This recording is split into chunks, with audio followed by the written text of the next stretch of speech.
And we are live. Let's Think Podcast. You know who I am. Yes, I'm sir. your host, Kevin Islam. And we got our co-host, Brother McGriffith. Islam. And you already know that we keep the champ in the building. We got Brother Sharif Anael-Bey in the building. Yes, sir. And we have, the intro. Make sure you pay attention to the intro. That intro is serious, bro. Yes, sir. We got our brother, Sheikh Fez Sufi. Yes, sir. Fez dealer. Yeah. With the Fez dealer. That's the only thing you got to do. Google Fez dealer and you win the game. For sure. Please tap in with your urban Islamic experience. Allah is a master at his craft. Please tap in with him. But before I go any further, right, I always got to do this. I got to rise. Giving all thanks and perfect praise unto Allah. Highest honor to his holy prophet. Honors to the forerunner Marcus Mosiah Garvey. Honors to the Moorish Temple of America. Honors to all leadership, past, present, and future. And matter of fact, honors to all of the Moorish women. Come on, brother. Mm-hmm. All of our Moorish, Moabitist women. That's right. Play a significant role in the uplifting of fallen humanity. Praise and honors to all participate in the comprehensive program. And I mean comprehensive because we can comprehend of uplifting fallen humanity. Fallen humanity. That's right. Brother. That's right, brother. Islam. Islam. Yes, sir. Islam.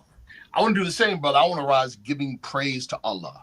Honest to the last prophet in these days, Prophet Drali, who is Jesus come again. Make no mistake about it. We stand on that. We stand on that. I want to extend honors to the Moorish Temple of America. I want to extend honors to all past, present leadership, all leadership, national, state, and local. I want to extend a special honor to my leadership, Brother R. Jones Bey, Grand Sheikh and Moderator of the Moorish Temple of America Incorporated, and his assistant, Brother A. Hopkins Bey, who was my first Grand Sheikh. I extend honors to Let's Think Podcast, its originators and hosts and co-hosts. Islam. Yes, sir. And to our audience. Absolutely. Mm-hmm. Absolutely.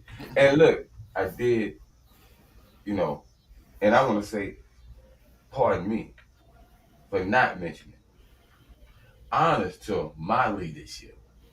Islam. Brother L. Portis L. That's Brother Lorenzo Portis L. And my Grand Sheikh is his wife. Yes, sir. Sister M. Portis L. Praise the Lord. Out of Fayetteville, North Carolina. Moorish Temple of America, Grand Major Temple.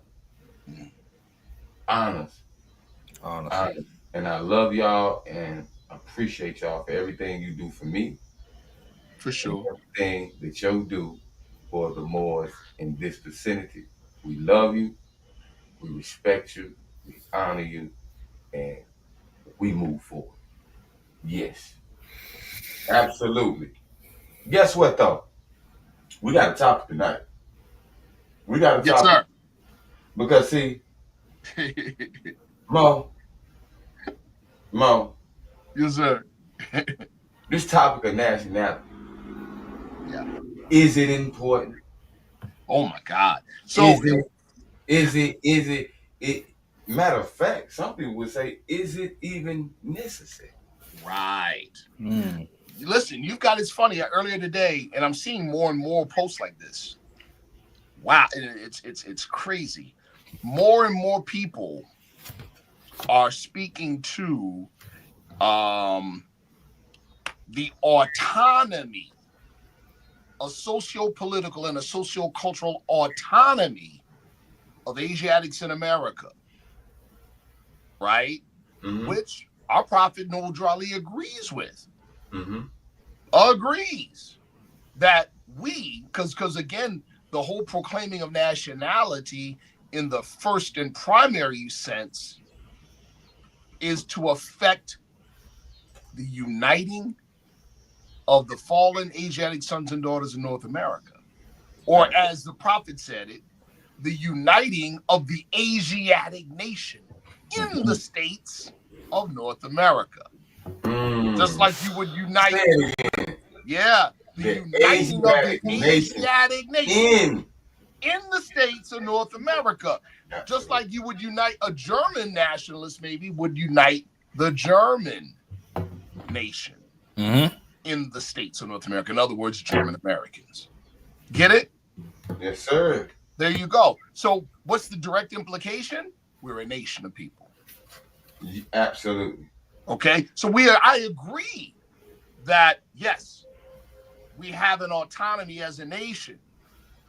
But what we're seeing more and more, this is deep, what we're seeing more and more is a growing sentiment amongst our people, amongst certain segment of our people here in America, that we have no connection to Africa.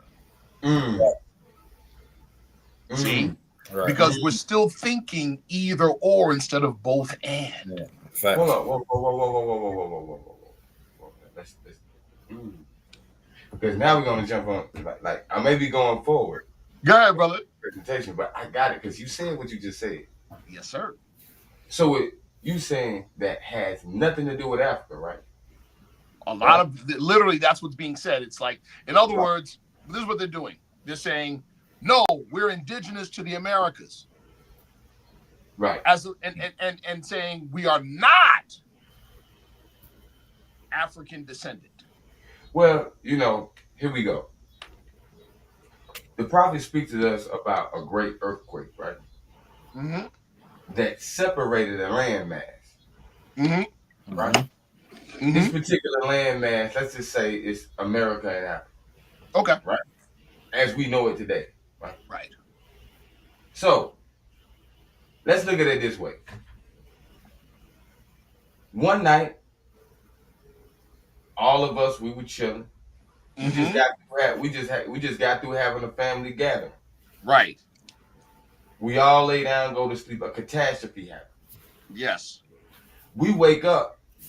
It's a big old body of water separating the two of us. Right? Yes. But does that change that we're family? Does that change that we're the same people? Now, to your point, and that's a great analogy. The cool part about that analogy, as you already know, is that there's historical precedence to that analogy.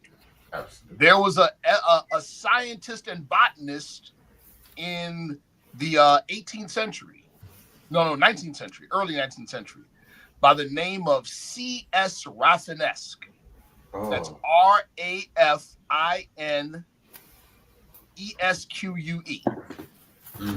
He wrote a scientific journal called The Atlantic Journal and Friend of Knowledge. In that journal, he made, in a number of the volumes of that journal, he published his own findings about the peoples, the original American inhabitants of the East Coast, on the East Coast of America, and showed that those natives were related culturally and linguistically to the Tuaregs and Berbers of North and Northwest Africa. And he published this in his journals. And anybody, 5 minutes, you can Google it and find it. I'm going to Google it and find it. Yeah. And let me say something to people. Sure. Because I hear this DNA thing, right? Yes. What I want y'all to know about your DNA, and I'm not knocking. Right. Do as you may. However, this DNA testing it cannot detect or take into consideration or note of what? Migration. So, I mean, you can use that. You know what I'm saying? You can use that, but do not place all of your eggs in that basket. You got it, dear brother. It's a useful tool when used properly. But There's a difference between genetics and ethnology. Ethnology is broader. There's a difference between genetics and nationality. Not even in the same category. So a big part of our research, yeah, right. A big part of our, and then let's just be real, okay? You don't got to be a professional race car driver to purchase a vehicle and learn how to drive from point A to point B. No, you don't. Mm-hmm. So you have to be a professional driver? No. Do you have to know how to drive? Yes. Absolutely. Mm-hmm. So it's the same thing with research and study, people. Watching YouTube videos is not research and study. It's just not. Research and study is listen to what we say, take the points, the references, and go study them and cross-reference them yourself. Well, you notice what you just said, study and cross-reference. See, that's a part of what we would call methodology. So you don't have to be a professional driver, but you must know the methodology of operating a motor vehicle. Absolutely. So same thing. You don't gotta have a PhD, right? But you do have to understand basic research methodology. You do have to understand that. And to get a clear conception, you have to do it unbiased. Woo, come on, brother. And that's what you just said. Being unbiased is a part of the methodology, because that way you don't color your own findings with confirmation bias, which ruins the effort totally. Absolutely. See? Well, that's what a lot of people are doing and calling it research. They have an idea and they only look for information that supports their idea. That's anti-scholarship, people. That's not scholarship. That's not research. That's actually counterproductive.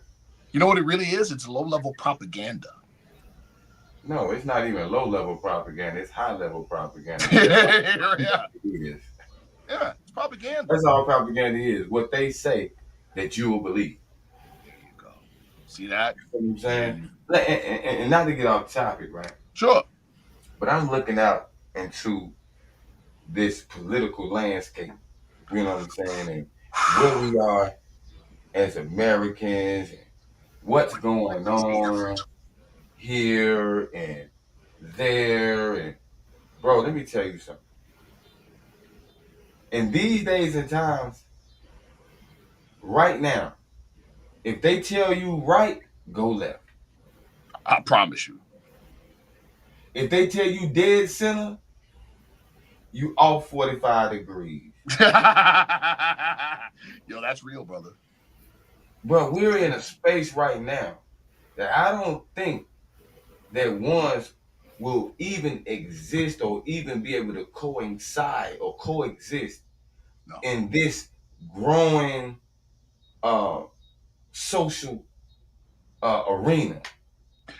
Brother, to your point, I was just watching a news commentary with a couple political experts outside of the country, right?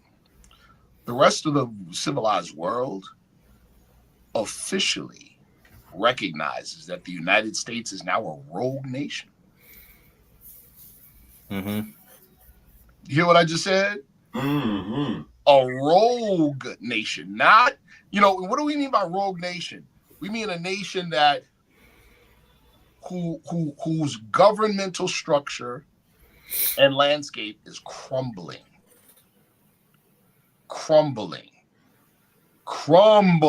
You understand? Mm-hmm.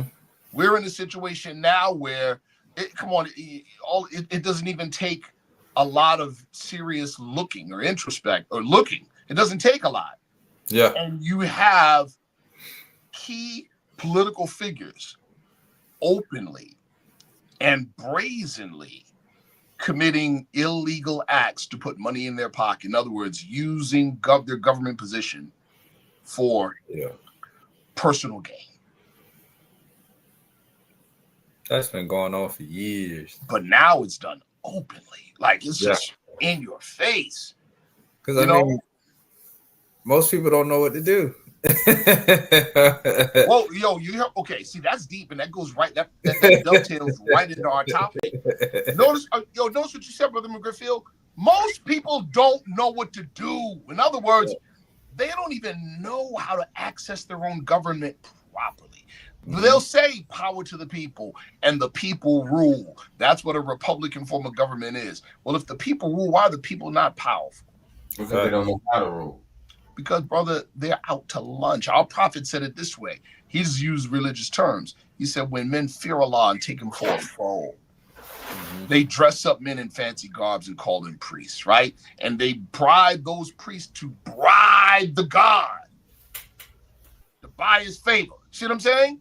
From a social-political perspective, when the people fear responsibility, they dress up men in fancy suits and call them politicians.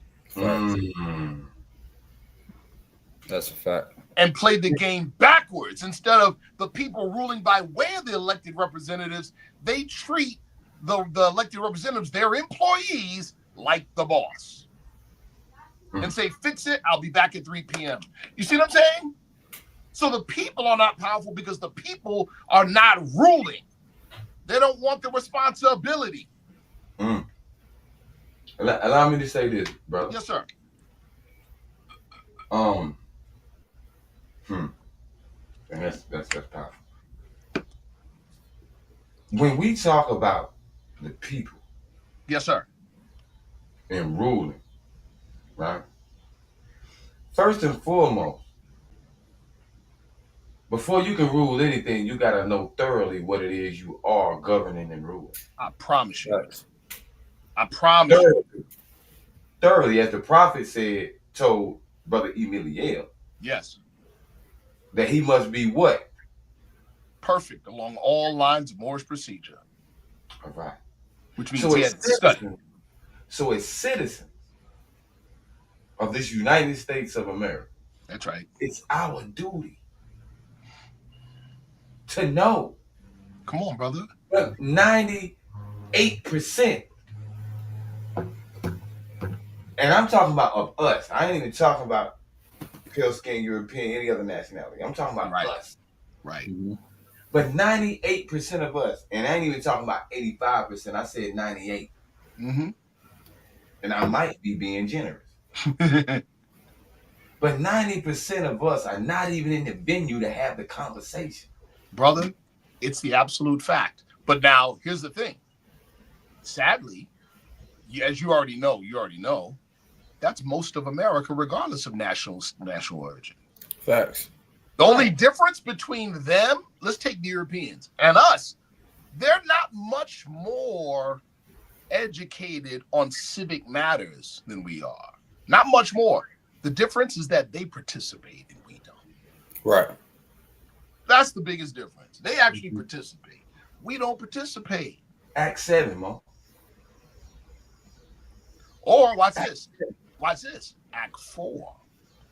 All members must preserve these holy and divine laws, and all members must obey the laws of the government, because by being a Moorish American, you are part and parcel of the government and must live the life accordingly. Hold up, Sharif. Yes, sir.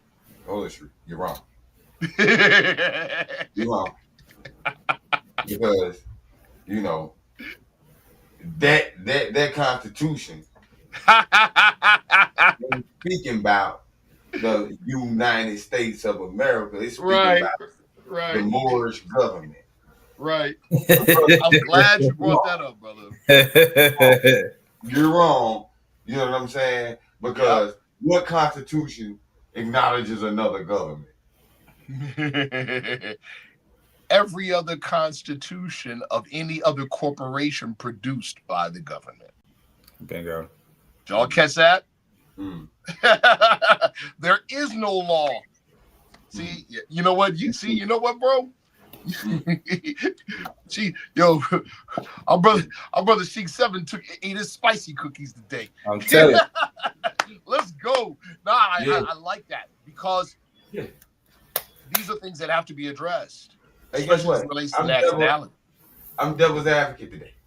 Praise Allah. This is good. This is good. See, first and foremost, chapter 48, instruction 4, the Moorish Science Symbol of America. The prophet says, the Moorish Science Symbol of America is a lawfully chartered and incorporated organization. Hold up, though, Mo. Wait a minute. Wait a minute. You said incorporated. They ain't never incorporated nothing. How you incorporate us into this corporate? No, he didn't do that. Hold on. Now I'm going to read Moorish literature. Hold on. He didn't do that. Hold on. This is what he said. Divine warning by the prophet for the nations. There is but one issue for them to be recognized by this government and of the earth. And it comes only through the connection of the Moorish Divine National Movement, which is incorporated in this government and recognized by all of the nations of the world. Boom. Hold on. It gets even further. He goes even further. He says this. And through it, they and their children can receive their divine rights unmolested by other citizens, that they can cast a free national ballot at the polls under the free national constitution of the state's government and not under a granted privilege, as has been the existing condition for many generations. Wow. So if we're our own independent nation separate from the United States, why would we be participating in another nation's political affairs? All right. And those aren't just the prophet's words. We know what he did. Over 3,000 members in the city of Chicago, he had registered to vote. And who can vote for a government official but a citizen of the United States of America? How about that, brother? Right. How? And this, no. Whoa. We ain't gonna say, oh, that was 1928 and this 2025. No, it was the same thing that it is now. Ain't nothing. You see, this is where people can get this. Watch this. Yeah, but that was at that time. But then that was before the Great Depression and then the New Deal, and the New Deal changed everything. How, Sway? How, Sway? What in the world does financial and economic reorganization have to do with national origin and citizenship? A decent nature. Right. Nothing. Absolutely nothing. Everybody in the chat, if you got any questions, super chat your questions. We'll deal with them immediately. Shout out real quick. Shout out to the brother JoJo. Right, I saw some of his comments. Oh, we're definitely going to be addressing those things. Yeah. Matter of fact, the things that he just spoke about make nationality even more important.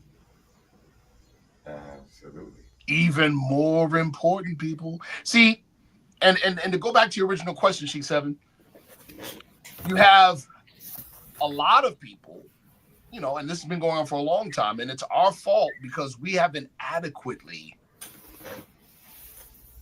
defined and explained nationality to the masses. That's on us, right? But you have a lot of people saying, well, so what? Nationality ain't that important. Why is it so important? Right? It's because they don't know what it is. And I like how some of the elders have said it before. They say it like this. If it wasn't so important, why'd they take it from you? Facts. Absolutely. I say this. Yes, sir. Nationality is like breathing. Promise you. I promise you. Nationality is like breathing. Do you want air? Ooh, come on now.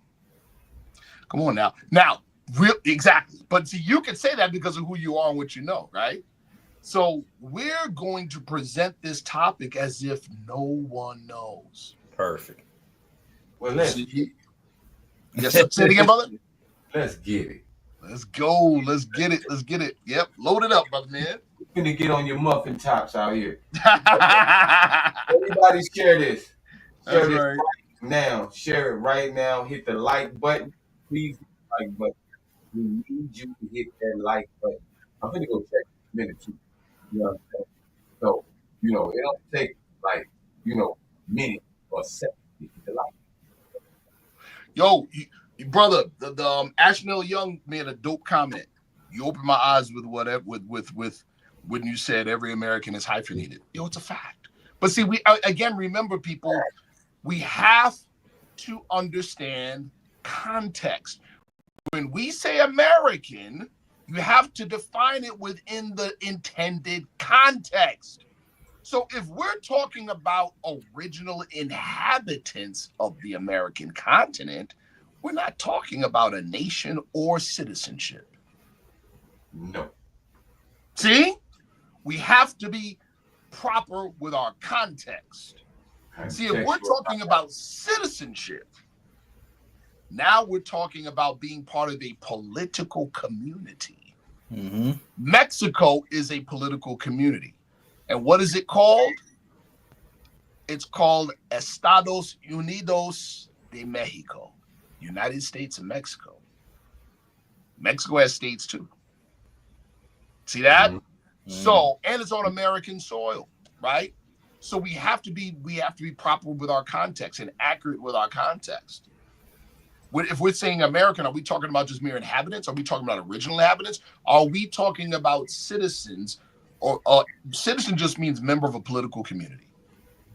So are we talking about membership in the political community called the United States of America? See? Mm. That's the thing. Mm. All right?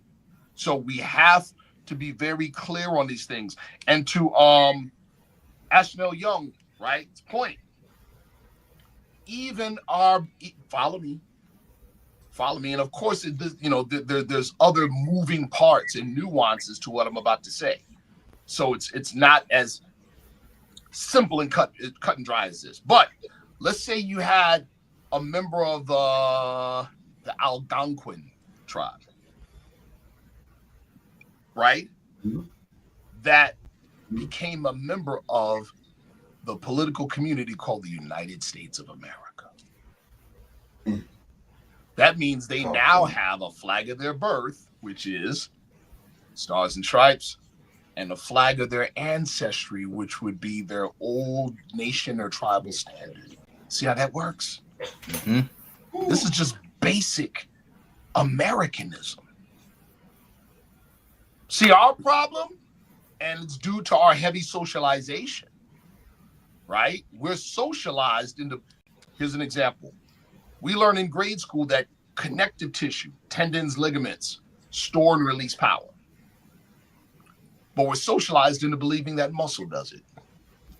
Which one is stronger? The socialization. Oh yeah. Right? United States has no religious requirement for any elected official.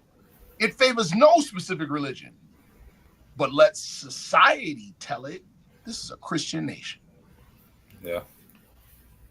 See that? Yeah. In basic Americanism 101, every citizen has two flags. But let society tell it Eurocentrism is a proxy for Americanism. You see? You see, people? Yeah. We have to raise our thinking. We also have to, as a prerequisite, admit that there's a whole lot we don't know. Oh, yeah. There you go. There's a lot we don't know. Yes. There's a lot we don't know. You see what I'm saying? Absolutely. Yeah. Absolutely. Absolutely. Y'all, man, thank y'all for the likes. They kind of caught up. I see it's about 7 Project Baby and Me podcast. What? Hey, Islam. Hey. Yes, sir. Islam. Yeah, this is going to be a good conversation, people. And again, to the best of my ability, what I'm sharing is Prophet Noble Drew Ali's program. Mm-hmm. There you go. To the best of my ability, this is Prophet Noble Drew Ali's program. See, I can't take credit. I'm a student. I'm a student of the Prophet. Or I strive to be. See what I'm saying? I say this. The Prophet said he came for children in the mother's lap. Mm-hmm. You know, the yet unborn. Children and the yet unborn, brother. There you go. There you go. He was talking about me. So there's no way in the world I have all. Right. There's no way in the world. And I'm never going to play that. Right. Not even going to attempt. Exactly. Because a fool knows everything. But his own ignorance. So I'm not going to get caught up in that. You know what I mean? Right. And I got y'all not to. Exactly. Okay, so what are we at? Let's go. Nationality. The cornerstone of Prophet Drew Ali's teaching and its relevance in the present American social landscape. So we say that Noble Drew Ali is a prophet of God, a prophet of Allah. And what do prophets do? Prophesy. What is prophecy? Accurate foretelling. What is the advantage or the benefit of being in the presence of a prophet? You can accurately and effectively plan ahead. See? Accurately and effectively plan ahead. That is the benefit of having a prophet and listening and studying his prophecies. You see? All right. Next slide, brother.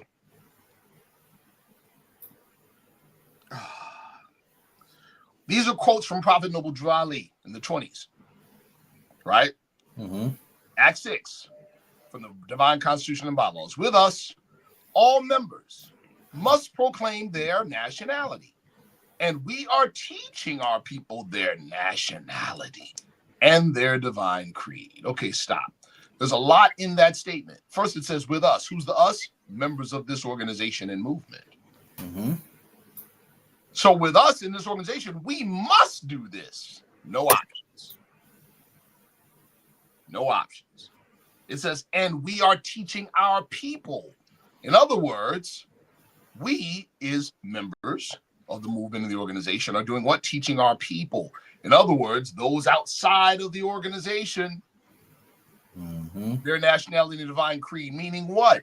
One of the major objectives and tasks of the Moorish Science Temple of America is to broadcast our signal into the matrix.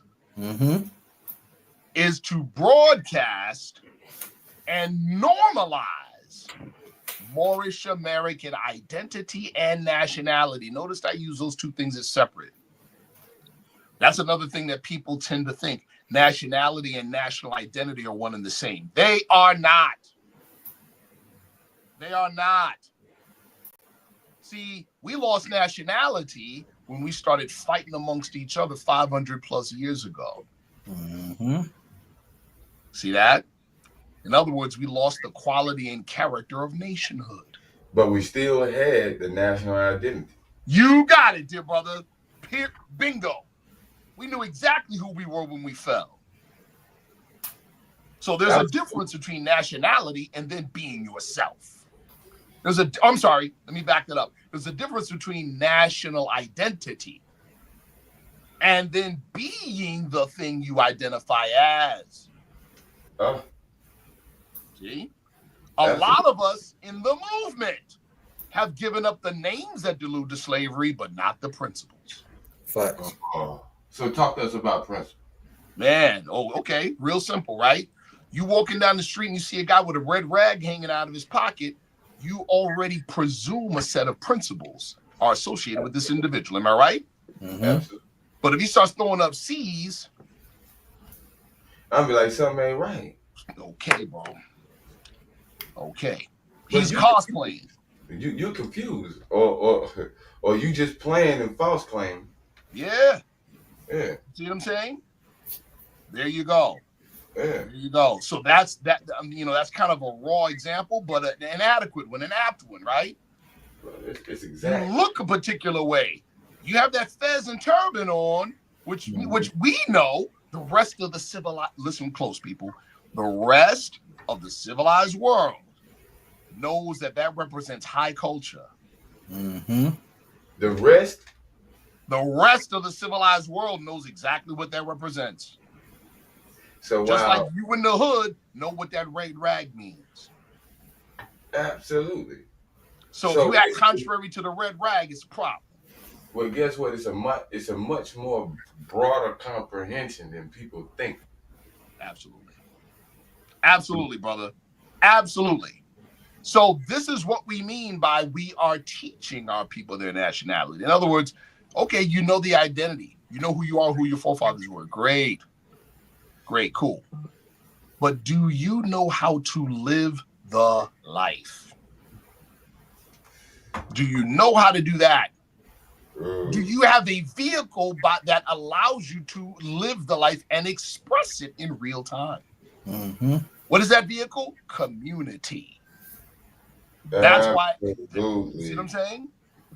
Community. In other words, make your meetings, pay your dues, keep in line with all necessities, be a part and parcel of all uplifting acts. ... Get it? Absolutely. You have to live the life. That is nationality. So basically, you can bro, and let's look at it in everyday life, right? Yes. You know, you meet a person every day that'll say who they are. Come on now. What they are. Come on now. And then you see them, you look at their action, it's totally contrary to everything that they say that they are. There you go. You know what I'm saying? So the actions, the things that follow the thought. Yes, sir.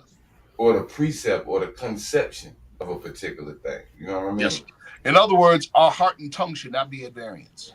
Absolutely. My behavior should match my appearance. Mm-hmm. Absolutely. Right? Right? In another school of thought, how would we answer it? By the sign, pass, token of the past, and the perfect points of my entrance. Absolutely. See what I'm saying? In other words, watch me work. That's how you know. Watch my movement. That's how you know. See? The next quote, it says that, and this comes out of chapter 47. That is why the nationality of the Moors is taken away from them in 1774, and the word Negro, black, and colored were given to the Asiatics of America who were of Moorish descent, because they honored not the principles of their mother and father, and strayed after the gods of Europe, of whom they knew nothing. Okay, so it says gods of Europe. What are we talking about? What did the Prophet Drali teach us through the Holy Quran, the Moorish Science of America? Man's ideal is God. We strayed after strange ideals. Shout out to my good brother, Dr. Jose Pimienta Bey of Berea College in Kentucky. Right? The way he said it was, we gave up Moorish virtues for Spanish vices. Facts. See? That's what we did. See that? So we strayed after foreign ideas. That's what we did. And lost our principles. We beat ourselves, people. And then the prophet says this. This was deep because he stuck up the status quo of America using the American social contract as the gun to do it. Mm-hmm.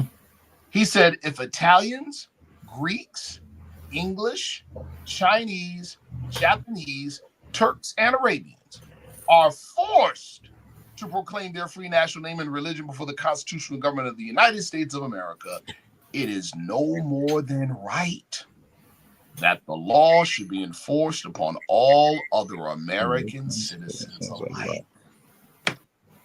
That is a heavy statement. Mm-hmm. What's he basically saying? He's asking the status quo, why are you not forcing or compelling these people that you call Negro, black, and colored to proclaim free national name and religious creed? In other words, why are you not compelling them to state where they come from? Or what their religion is.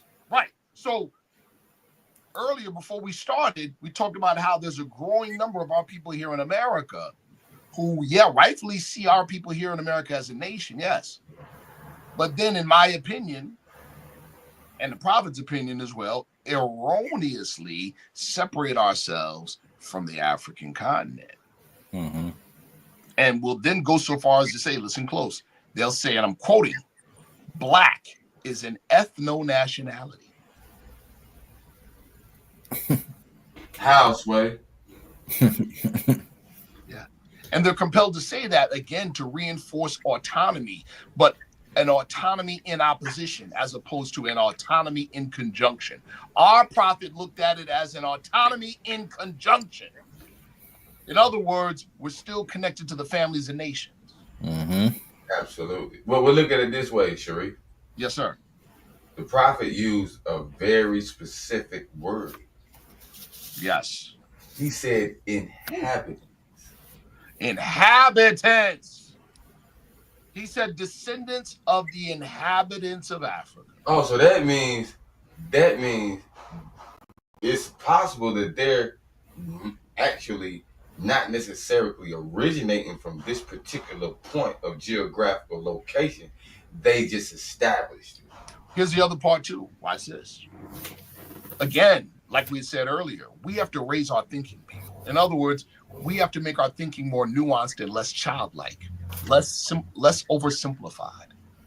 Mm-hmm. And before anyone feels offended, let me throw out a very, very, very solid fact that's not well known. The average newspaper in the country written for grown adults is written at a 4th grade reading level. Absolutely. That's something to think about. 4th grade reading level, people. Whoever's writing it knows what about the American public? They can't read. Can't read. We have to raise our consciousness, people. See what I'm saying? That's heavy, Mo. Yo, it's real. That's real. You see what I'm saying? This is important. So to, you know, I like our good brother Brother Ishmael-Bey said, as rulers, shout out to Brother Ishmael-Bey, right? As rulers, Moors were better Muslims than any Christian could ever be when they came into rule. Oh, man, listen, we could do a whole show on that one. And we will. Listen. The Muslims, no matter how they say, which of course there's the revisionist history that says that we went and conquered Africa via the sword, and that's not true, right? But let's say we did. Watch this. Let's just say we did. If let's say we did, for argument's sake. No country did we go in, did we leave poorer than it was before we got there. Facts. We enriched it. Or less educated. Facts. All right. So, the fact that's that, just world history. The fact that we basically civilized everywhere we went. That's fact, bro. That's fact. Civilized means what? We raised the bar. There you go. That's what we did. We raised the bar. So when has raising the bar ever been equal to degradation and spoils of war? Right. That's fact.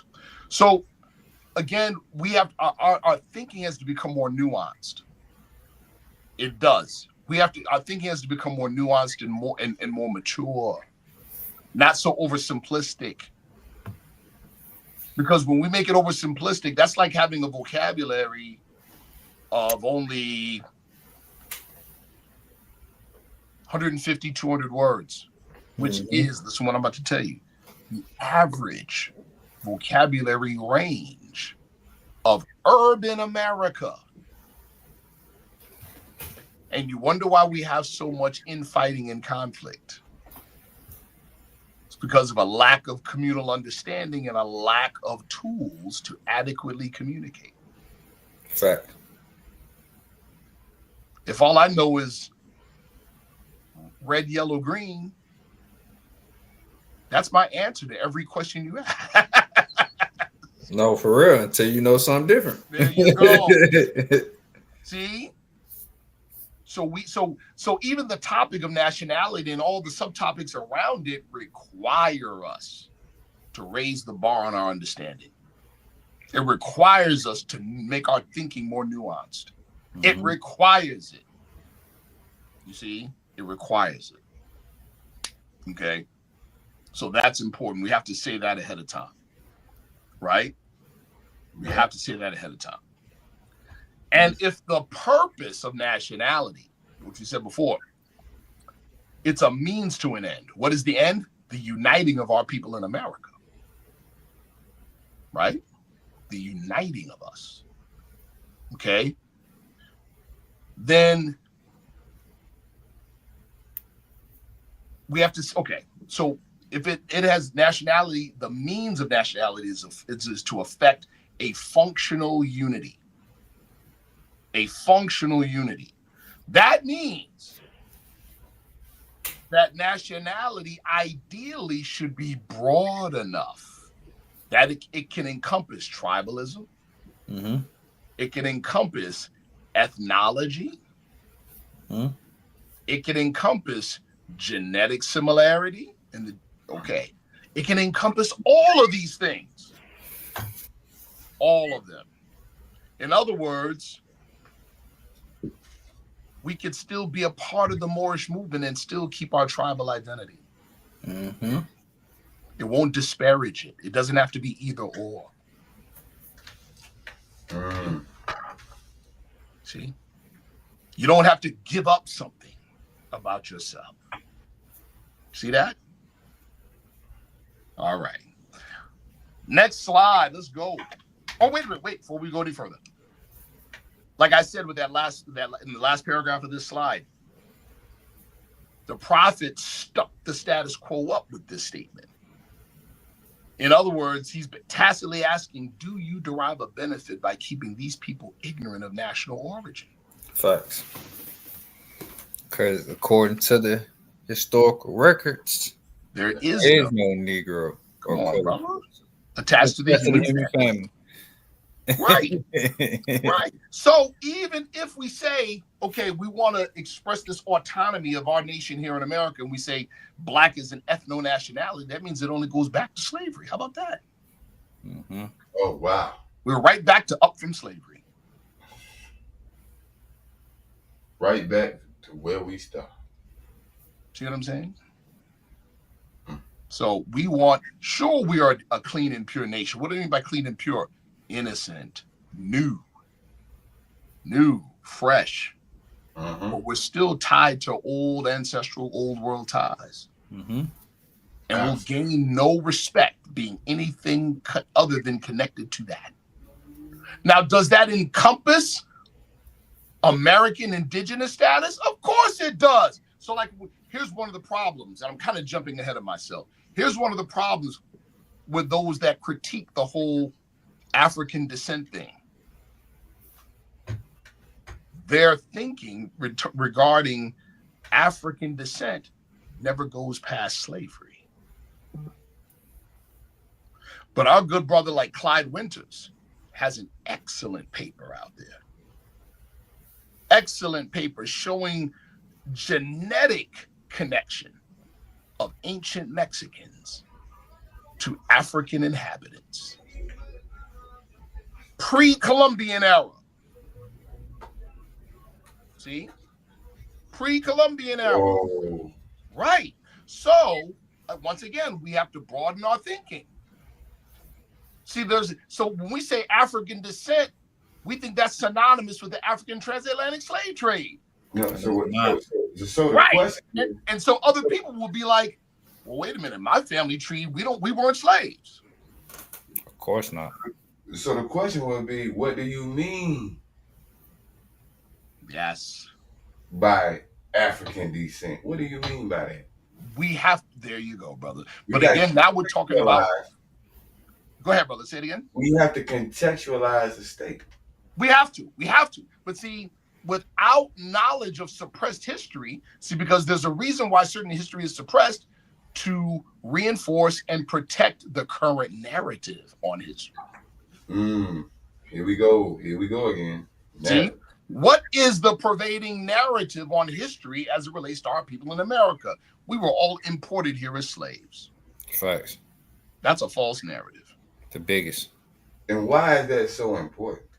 That's so important. Besides disenfranchisement, it affects a perpetual disconnection between us and our true old world origins. Facts. Which renders us perpetually slaves socially, economically, and politically. Because you got to remember, a slave is made or obtained by wartime conceit. Or commerce. But commerce is only an effect of wartime conceit. So at the end of the day, we're talking war. So what does that mean? So again, you bring up something very important. That's another part of the hidden history, which changes the whole narrative once it's made known. The African transatlantic slave trade did not begin as commerce. It began as wartime. It began as a wartime measure, people. That's how it began. That's what it was. See? It was a wartime tactic. And and again, this is real world history. We can prove it. Easily prove it. Like right now, Mike. Absolutely. Which we're going to get into a little bit later. Next slide. Before we can even truly grasp the weight of those quotes that we read from Prophet Brother Ali, we have to know what it is we're even talking about. Absolutely. We got to know what it is we're even talking about. What is nationality? It is the quality of citizenship. That's what it is, plain and simple. Nationality, according to Black's Law Dictionary, 3rd edition and 4th edition, is that quality or character that arises out of the fact that a person belongs to a nation or a state. Nationality determines political status, specifically with reference to allegiance, while domicile determines one's civil status. What does all that mean? Nationality says determines political status. That means nationality trumps politics. So what science trumps politics? Sociology. That is why the prophet said nationality is the foundation of humanity. Why? Because humanity is communal. That's why. And sociology is the science of how to automate a society. See? Sociology trumps politics, and politics trumps the law. That's why Act 4 reads the way it does in Divine Constitution and bylaws. All members must preserve these holy and divine laws, and all members must obey the laws of the government. Because by being a Moorish American, you are part and partial of the government and must live life accordingly. What does part and partial of the government mean? It means you're a citizen. And in the American system of government, a Republican form of government, the citizens rule. How? By way of their elected representatives. That's why the prophet said, those who doubt whether my principles are good for my people, go to those that know the law in the courtroom. No, he didn't say that. City Hall. He said City Hall. Courtroom, the judges are what? Enforcers of law. Adjudicators of law. Meaning the law is already established. Lawmakers are at City Hall. So if we're part and partial, what do? We engage with our employees, which are the lawmakers. And we sit and discuss in an active way what laws are made and how they're made to shape the social landscape in our favor. That is the American way.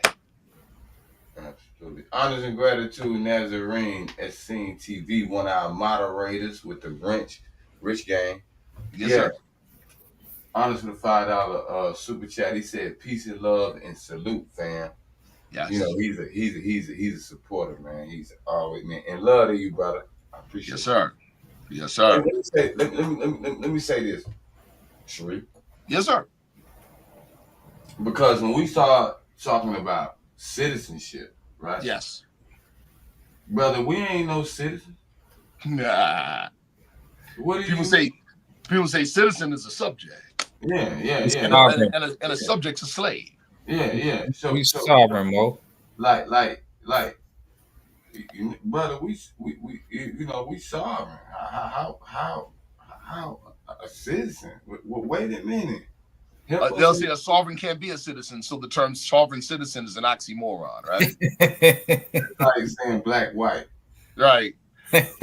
Well, okay, if you got children. Matter of fact, we don't even say I have to say I'll go back to the children thing. If I come to your home and you say, Brother Sharif, make yourself at home, you're my brother. Does that mean I get to help myself to your wife? No. Absolutely not. Does that mean I get to just raid your fridge? No. You see what I'm saying? In other words, in that house, it's still who's the sovereign? Who's the sovereign? Right. I am. Which means I'm the what? Subject. There is no sovereign without a subject. Ain't never been there. Never. So now before you go any further, Civics 101, in the American system of government, which we're going to show later, the people collectively share the sovereignty. There is no sovereign individual. That's a king. Facts. That's what they're trying to make Trump right now. Dictatorship. See what I'm saying? The people share the sovereign power and exercise it through the political process. That is Americanism 101. That is civics. And that's how it's always been. Always been. See? Always been. See? Now go ahead. You were going to say, brother? I kind of lost my thought, but oh, my bad. What I will say is this. In order to understand the full potential of having a nationality, without your understanding of citizenship, it's like throwing darts in the dark. No doubt. No doubt. Like even if you say you were sovereign, right? Yes, sir. Think of that. You still have to interact. How about that? With other sovereign bodies. How about that? Regardless. You still have to interact. And let's just keep it a buck. Ain't no such thing as a sovereign individual, not in American society. No. No such thing. No. No such thing. Because we didn't agree to that. We didn't agree to that. That's a fact. It's never been one in American society. That is a fact. Agree to that. No, but you got one trying to play the game, though. Oh, yeah. You got one. We didn't have one and got one who, he trying to, situate things where he can play that game. Yeah. But the social fabric is not created for that, sir. It's just not. And, that's a badge of what? Social irresponsibility. I gladly pay you Tuesday for a hamburger today. Not at all. Yeah. That's how it works. I said, go ahead, brother. Yeah. I'm saying, I was just telling people, I got them plates for sale right now, and you have to come cash on COD, sir. Yeah, crazy, right? Yes, sir. But those debt credit devices of private banking we call Federal Reserve notes don't have no force of effect and and they're worthless. But that's exactly what I want though. For these plates and that nationality card. How crazy is that? Anyway, this bottom paragraph, I want to read it. Nationality in American society takes on a special significance due to the nature of core Americanism itself, which embraces the idea that one nation, the United States of America, is made up of citizens from many and varied old world national descent natures. Hence the Latin phrase e pluribus unum. It is thus a prime component of the American social contract. This is huge, people, because we're going to repeat this over and over again. Remember what we said about nationality. Nationality is a term of sociology. Nationality is the foundation of humanity. Sociology thus trumps politics. Nationality The nature of human beings is political status. Right. See, this is important. Okay. The American social contract, the prophet used another word, the constitutional standard. Mm-hmm. Okay. You must bring with you and collectively express your old war to answer up to the American social contract or the constitution. Whoa. Stop right there. Stop right there. Whoa. Answer up. Talk to us about answer up. In other words, there's no such thing as rights and liberties without responsibilities. Oh. To be a citizen, you must be a contributor. Whoa. You must contribute something. And what is your primary contribution to the American way of life? Your old world connection. Who are you? There you go. Where you from? And what do you contribute? See? Now, ideally, knowing where you're from automatically clues me in on what you contribute. Just like wearing that red rag automatically informs people of what you on and what you're not on. Mm-hmm. All right. Absolutely. So to answer up to the American social contract or the constitutional standard, you must bring with you and collectively express your old world quality and character as your contribution to American society. This is proclaiming nationality. Act 6. Very simple, people. It ain't no paper. See, when we think nationality is a legal demonstration, now we think proclaiming nationality means I file paperwork somewhere.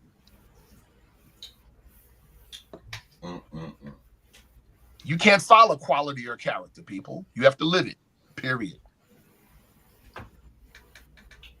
See that? Absolutely. You have to live it. Next slide. Let's go. The American social contract or core American values. What is it?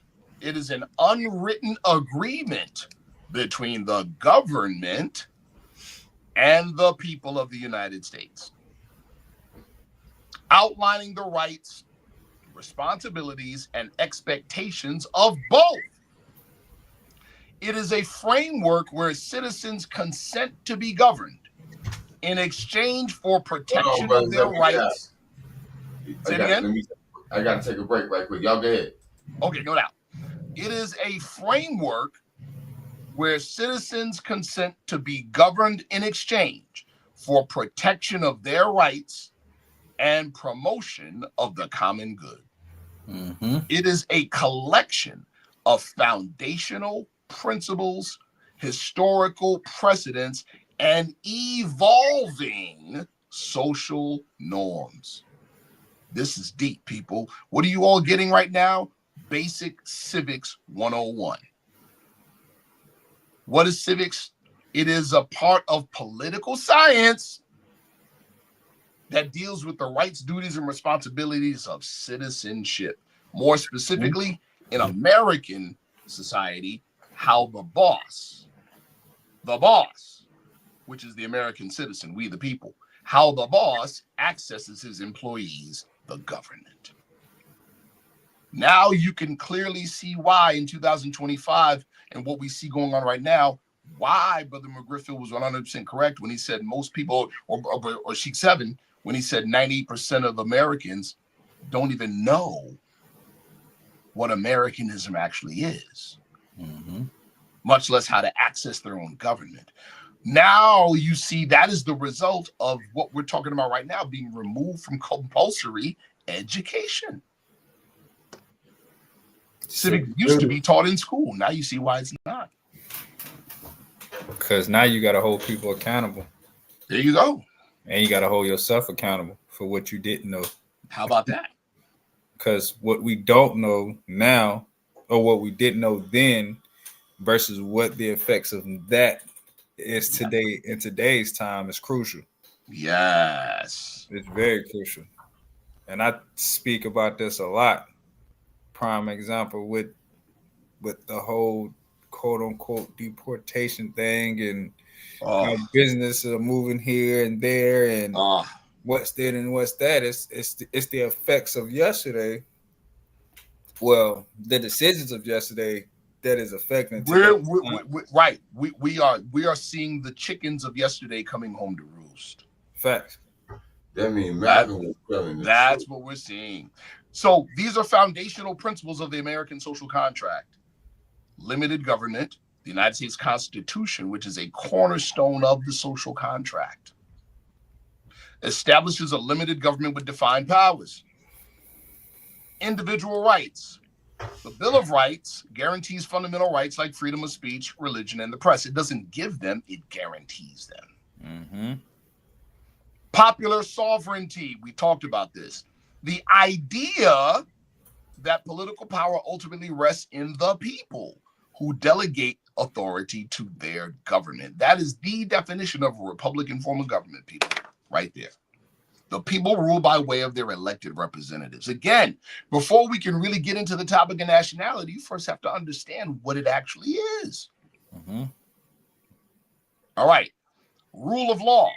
The principle that everyone, including those in government, let me repeat that, including those in government, is subject to and accountable under the law. There are no kings. Nobody's bigger than the program. Nobody's above the program. Ask Caesar. Right. Right. Shout out to JoJo. He said civic. He's talking about civic religion in the man. Our comment section is on fire. We're gonna get into civic religion, brother. It's in my presentation because it's important. Listen, I see y'all. I see you in there. They on fire in there. Oh yeah, absolutely. Oh yeah, we see you. This is definitely comprehensive. Yes, sir. Yes, sir. Yeah. All right, next slide, brother. Let's go. I'm still here, brother. Even if I turn my camera off, if I turn my camera off and my mic off, I'm still here. Oh yeah, no doubt, brother. Standards of citizenship. What does the word citizen mean? It means a member of a nation or a state. That's what it means. What is a nation? A political community. A recognized individual in the families of nations. Mm-hmm. Citizenship is a social construct, not a legal one. There are laws governing it, yes. But if you think citizenship is determined by a particular law, then you have to ask yourself, what law made the founding fathers citizens? Facts.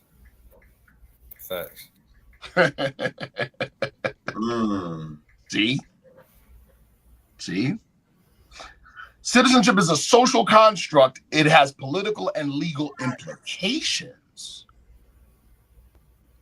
See? Allegiance is loyalty to the principles of that nation's social contract. And the Constitution is the written form of the social contract. That's what we agreed on. There you go. That's what we agreed on. You see? Now, some people would say, oh, we didn't all agree on that. We were slaves. How could we agree to that? Oh, you fell back into the old narrative that all of us came here as slaves. Mm-hmm. That's the wrong narrative. That's incorrect history. Incorrect history. And we're going to show you it's incorrect history. Now, let's just be fair. Yes or no? Has America as a whole, even from its inception, lived up to the social contract? Totally. No. Absolutely not. No. You can't say all men are free and equal and then have slaves and say that they're less than human. Yep. And then all of that, but just the whole color-coded system. And establish a caste system operating in the so-called land of the free. How about that? Yeah. How about that? Yeah. See? Because the color code system of race classification is indeed a caste system. Yep. And it's been used that way too. There you go. That's its whole purpose. Yep. If you think about the whole civil rights movement, the civil rights bills, all those things constantly have to be reinvented every so often. Because they're reactionary and they're therapeutic based on the presumption of the false narrative. Mm-hmm. See, what the Prophet Drali gave us is the iconoclast to the false narrative. It questions the false narrative. Yeah. It doesn't presume that it's true and then try to fight it from within. You all catch that? It doesn't presume that it's true. It doesn't assume that there are, in fact, people called black and white. Facts. Facts. Yeah. What you thinking, Sheik 7? I see you grinning over there. Muted. Oh yeah, I was muted. Oh. Listen. The presumption of a thing. To think perhaps that it's true. Gives so much power to the narrative. Thank you, brother. The fact that you believe perhaps that it's true. You are actually giving power to the false narrative against yourself. There you go. Yep. Ain't that something? Absolutely.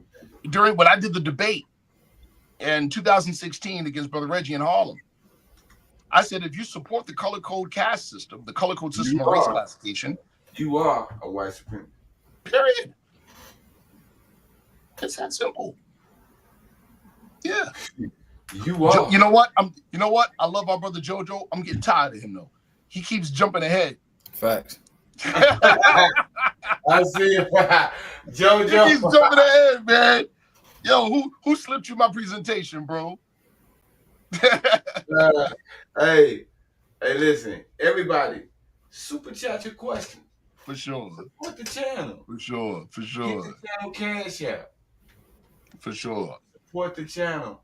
So, what do we have here before we go on to the next slide? What do we have here? If we have a basic understanding of what we've gone over so far, then there's certain things that we can deduce solidly. Here's number one. All American citizens have two flags.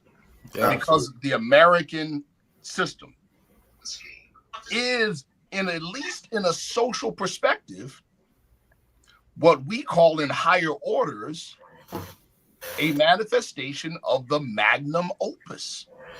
The great work. The great work. The great meeting is on. There you go. And the great program. Absolutely. The magnum opus. America is that social experiment.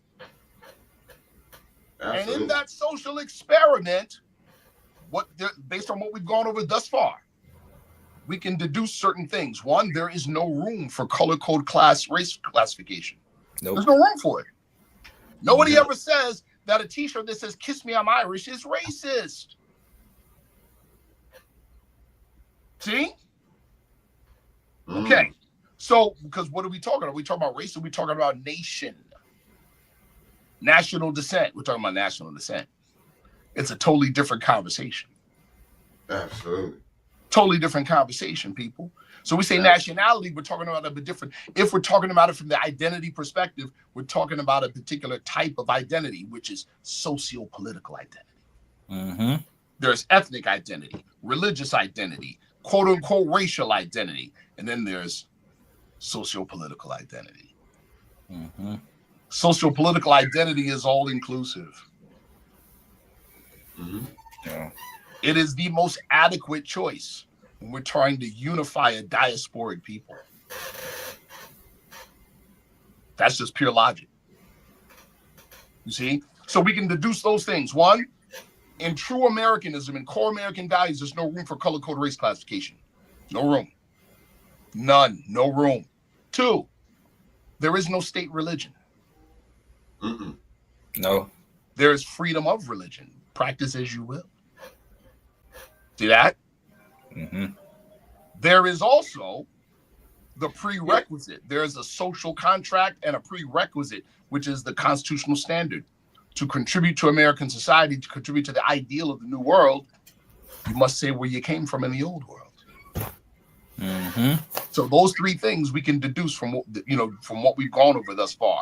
Because the next slides, we're going to be talking about how Americanism got hijacked and we fell from the constitutional standard. Go ahead, Brother Sheik 7. Yes, sir. Will do, brother. This is what Thomas Barclay had to say. So y'all can argue with him. Don't argue with us. Argue with Thomas Barclay. As the government of the United States is not in any sense founded on the Christian religion, as it has in itself no character or enmity against the laws, religion, or tranquility of Muslims, which means Muslims, and as said, states never entered into any war or act of hostility. That's talking about the 13 colonies, people. Has never entered into any war or act of hostility against any Mohammedan nation. It is declared by the parties. Who were the parties? The parties to the Treaty of Tripoli, which would have been the Bay of Tripoli and the United States of America. It is declared by the parties, both parties, that no pretext arising from religious opinions shall ever produce an interruption of the harmony existing between the two countries. It doesn't get any clearer than that, people. It doesn't get any clearer than that. The purpose of Article 11, because that's what it was read from in the Treaty of Tripoli, was to make clear, I want JoJo to listen to this, that the United States was a secular nation state, and to reassure the Muslims that the agreement was not an extension of earlier Christian nations that took part in the Crusades via doctrine of discovery. Is that what the present, those surrounding our present president, are they saying? Is that what they're saying right now? Absolutely not. No. What are they saying? That this is or should be a Christian nation. We'll find out Christian. So now you know who you're dealing with, don't you? Now you know who you're dealing with. See? Now you know who you're dealing with. Okay, next slide. So we said doctrine of discovery, right? What y'all know about doctrine of discovery? Now, this again, for those of you that have been watching Let's Think podcast, some of this is going to be review, so bear with us on this. Sheik 7, can you give me next slide?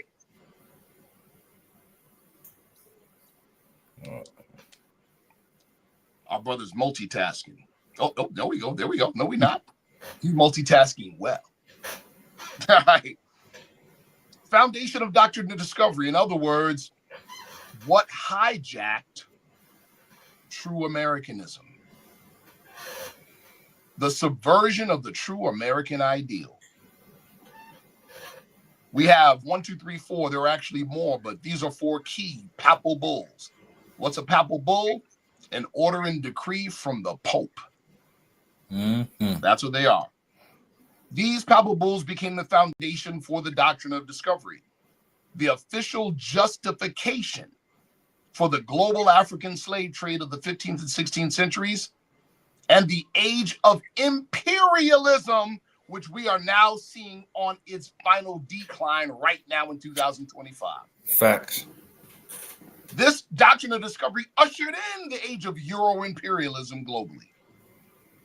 And the social construct and caste system called the color code system of race classification, which peaked in development and use where? In America. Okay.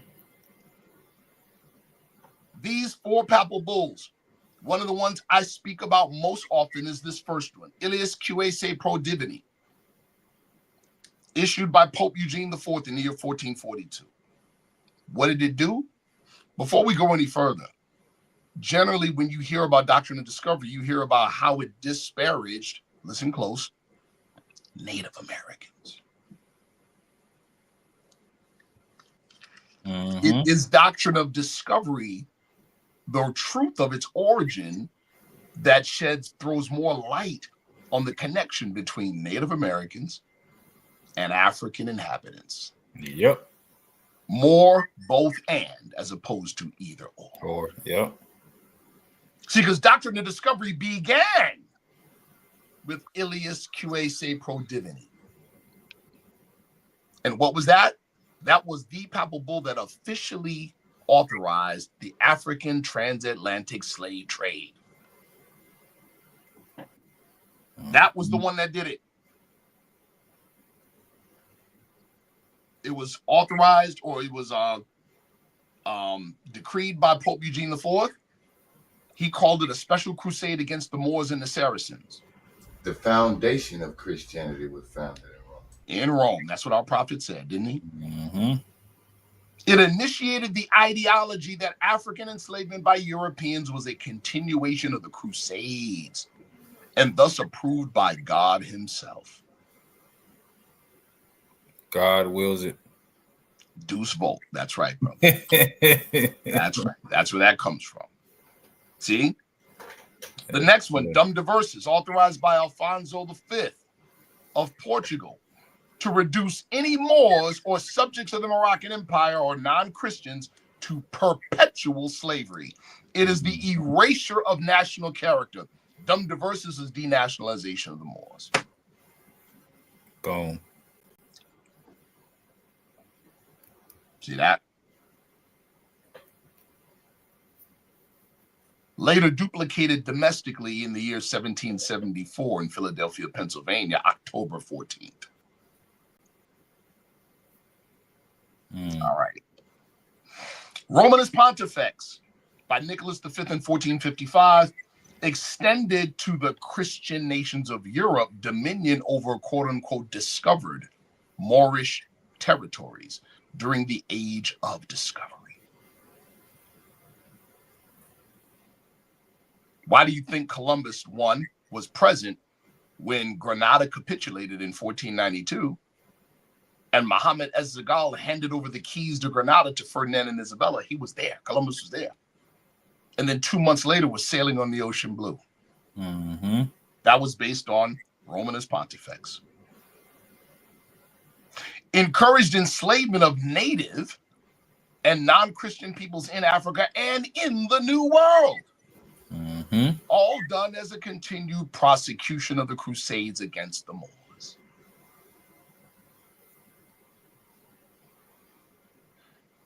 And then fourth, Inter Caetera by Calixtus III.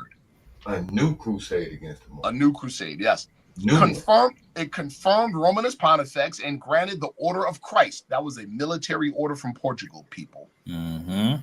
Granted the Order of Christ spiritual authority over all former Moorish lands acquired or to be acquired. That is the conquistadors of Portugal and Spain.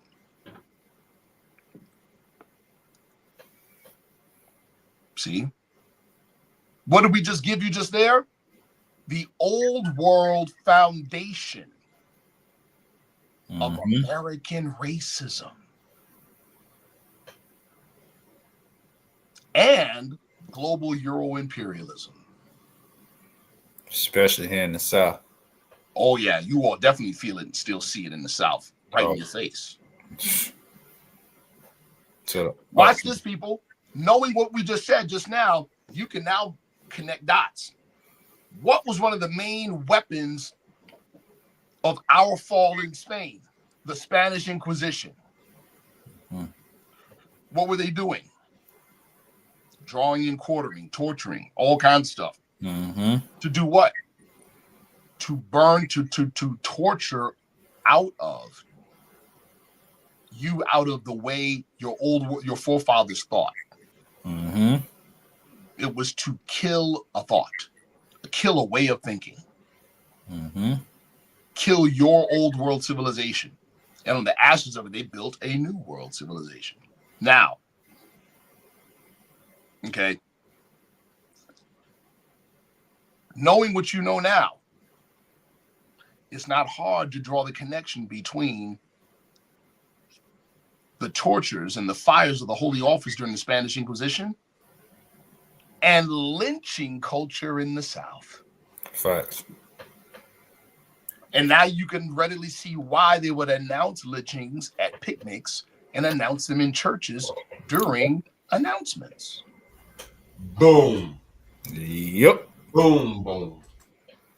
Because guess what? The clansmen and all those good folks, they all went to church. Straight like that. And guess what? You wasn't allowed in their church. Sure weren't. Sure weren't. I can't remember who said this, but they said the most segregated day in time in America was Sunday afternoon. Mm-hmm. All right, next slide.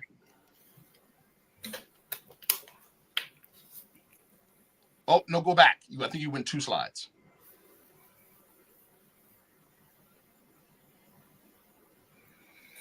I guess you didn't. Hold on. Oh, I went 2 slides. My bad. Pope Eugene IV. This is a little bit more detail of Ilias QA. He's the author of Ilias QA. Born Gabriel Condulmer in Venice, issued Ilias QA in 1442, the papal bull that licensed the Portuguese raids of the West African coast as a continuance of the Crusades and granted full remission of sins to those that took part in any expeditions against the Moors or the Saracens. This papal bull developed the mindset that perceived enslavement of Africans by the Portuguese and later Europeans or Christian nations as a continuation of the Crusades on behalf of Christendom. The following is a quote from Professor Nazir Ahmed from the book The Atlantic Slave Trade. Captain Goncalves and Tristan netted more than a dozen Muslims and enslaved them.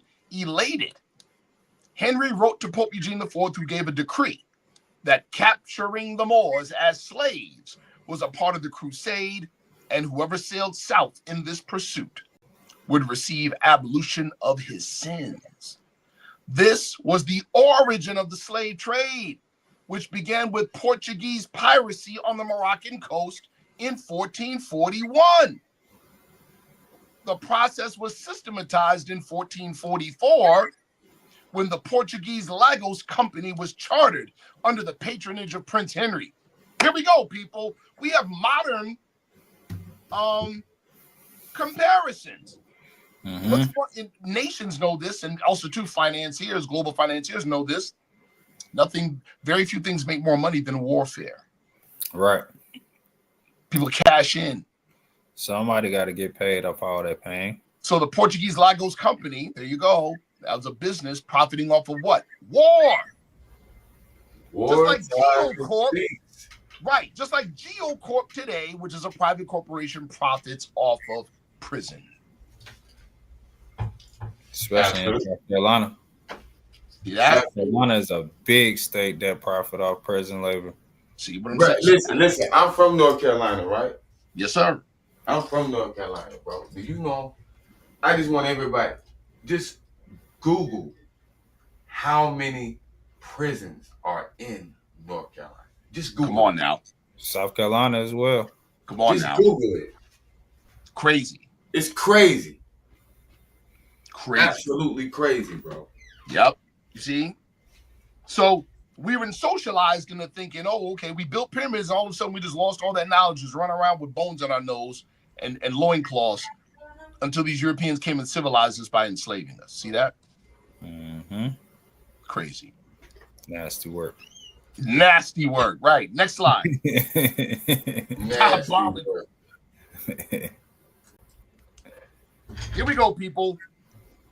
Doctrine of discovery was codified into American law, incorporated informally into American law, specifically via Johnson versus McIntosh in the year 1823, effectively legitimizing European colonial claims to land based on the Roman Catholic principle of discovery. Stop right there. Doesn't that run counter to true core Americanism? Absolutely. First Amendment.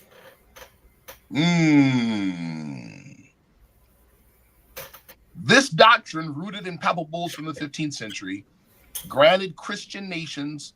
Stop right there. Is the United States a Christian nation? No. No, never had. But at present, what do we see? Neo-Confederates, neo-Christian identity race soldiers trying to make it so. And they're going hard body. They're called the Heritage Foundation. And we've done previous shows on that about the roots of Heritage Foundation. You want to know what they are, look up the group Seven Mountain Mandate and look up the group New Apostolic Reformation, and you'll see it in plain language. These are Christian identity soldiers, people. Salute to my brother Louis Anael-Bey in the building. Line squad. Yep. That's right. This doctrine, okay, there we go. Inhabited. So, yep, this doctrine rooted in palpable bulls from the 15th century granted Christian nations the powers the right to claim lands inherited by non-Christians. Okay. So what do we have even in core Americanism? Or what do we have in America today? Two ideals. One is the core of Americanism. The other one is something that hijacked it, that has its origins in the end of the old world. The Reconquista. What is the Reconquista? The Reconquista was a 500-year-old struggle of pale Europeans in Europe to retake Europe from us. That is suppressed Western world history. See? Whoa. That's it. Next slide. Next slide. The old world Reconquista effort hijacked core American values and continues to do so. If you don't have this paper by James Sweet, please Google it and download it for your reading.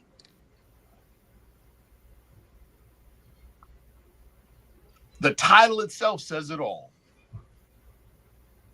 The Iberian Roots of American Racist Thought. Well, what's Iberia? Spain and Portugal. You mean to tell me, Brother Sharif, that the foundation of American racism began in Spain? Yep. That's what we've been saying, people. Yep. See that? See that? Absolutely. Ain't that crazy? Absolutely. Racism or white supremacy was birthed during the struggle between the pale-skinned nations of Europe to regain control of Europe over the Moors and the Muslims. This is world history. It's easy to research. Easy. It began as wartime conceit that became socialized and embedded into American society. And again, this further, well, let me just continue. Here we go. We, through sin and disobedience, and then later ignorance, accepted their teaching or socialization. The badges, labels, and inferior names are evidence of this acceptance.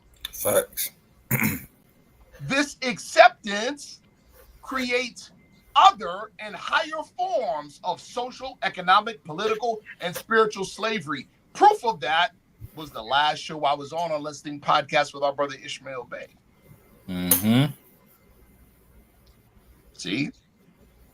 When you deal with the eugenics program, when you deal with the Dawes rolls, when you deal all that, in other words, this enabled that stuff, and that stuff is a continuation in more detail and more nuance. Further division of us and further enforcement of a false narrative. See? The present reigning American social narrative depends upon our collective ignorance of our true national descent and old world origins. Absolutely. Thus, it is aggressively cultivated and encouraged. Aggressively. Here's a classic point. Watch this. You're seeing more and more writings and articles online about whiteness and how whiteness was invented. whiteness was invented. I'm about to make a very, very strong point here. More and more articles you're seeing popping up. Okay, whiteness was invented in the 1600s, or whiteness was invented. Okay, fine. That whiteness is an ideology, not genetics. Right? Certain European groups became white. The Germans, the Irish, the Italians became white. How did that happen? See? Okay. But here's the crazy part about all these articles. They never ever address the fact that blackness was created and invented too. The Black Irish. They never address that. So they'll address the idea of, whiteness was invented as an ideology. But guess what?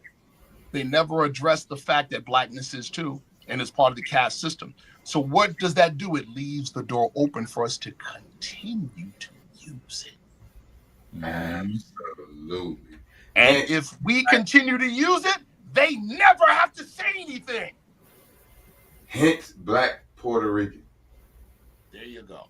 Yep. They never have to say anything. They say, hey, from a social perspective, they put us right back on top.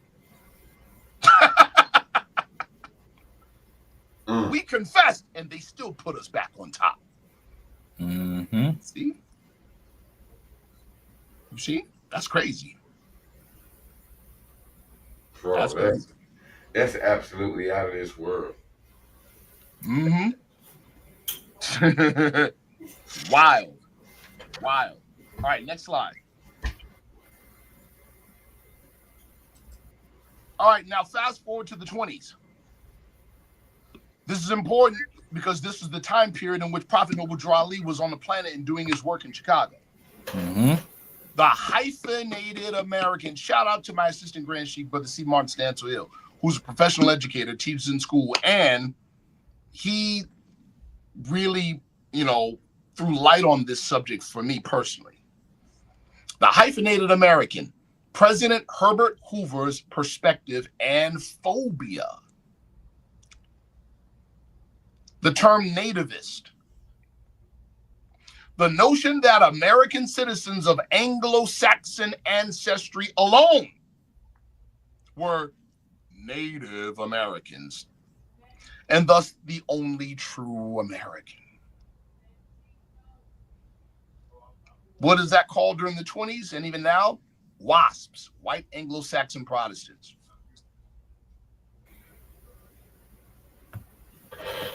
Hoover strongly advocated that American citizens should be, quote unquote, Americans and nothing else. Why was he saying this? Here we go. This was a time period when we saw mass migrate or immigration.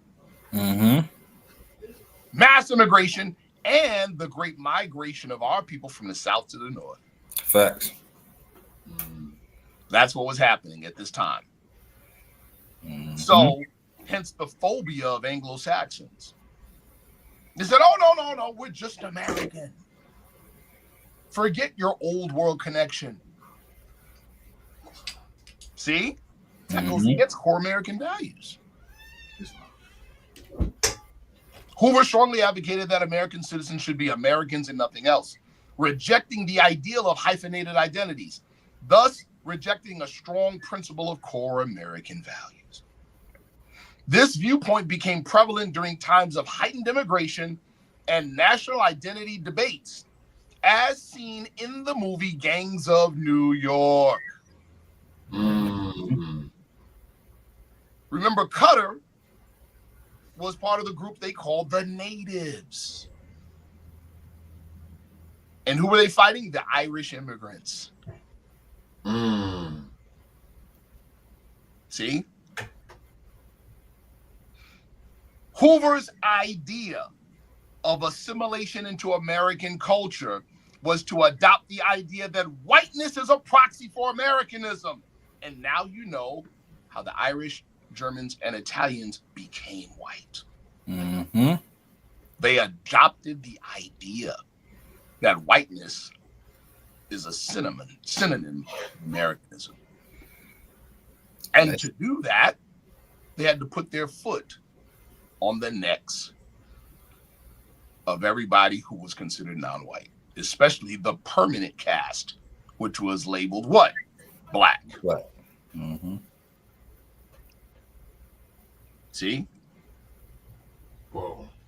Of course, Hoover's position contrasts with not only diversity and multiculturalism in American society, but the very core American principle of e pluribus unum, and underscores the strong Euro-Christian identity opposition to the same core American principle. Y'all seeing how this is? This was the environment that our prophet Noble Drew Ali did his work in. You want to talk about courage and guts? Oh my God, bro. That ain't even the word. Yeah. You want to talk about guts? See? That's crazy, right? Bro, that's not even a word. Yeah. Guts is an understatement. That kind of work? This man was fearless. See? He was fearless. Bro. Yeah. Cool. So, real quick, let's kind of do a recap because we threw a lot of information. Bro, that's like, bro. We threw a lot of information at everybody. So, nationality is the character of citizenship.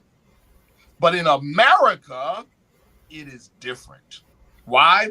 Because every American ideally has an old world connection. And so your Americanism reflects your old world identity. Your expression of Americanism should also include segments of your old world connection. That's why there's a Chinatown and a Koreatown and a little Havana and you guys see. Come on, people.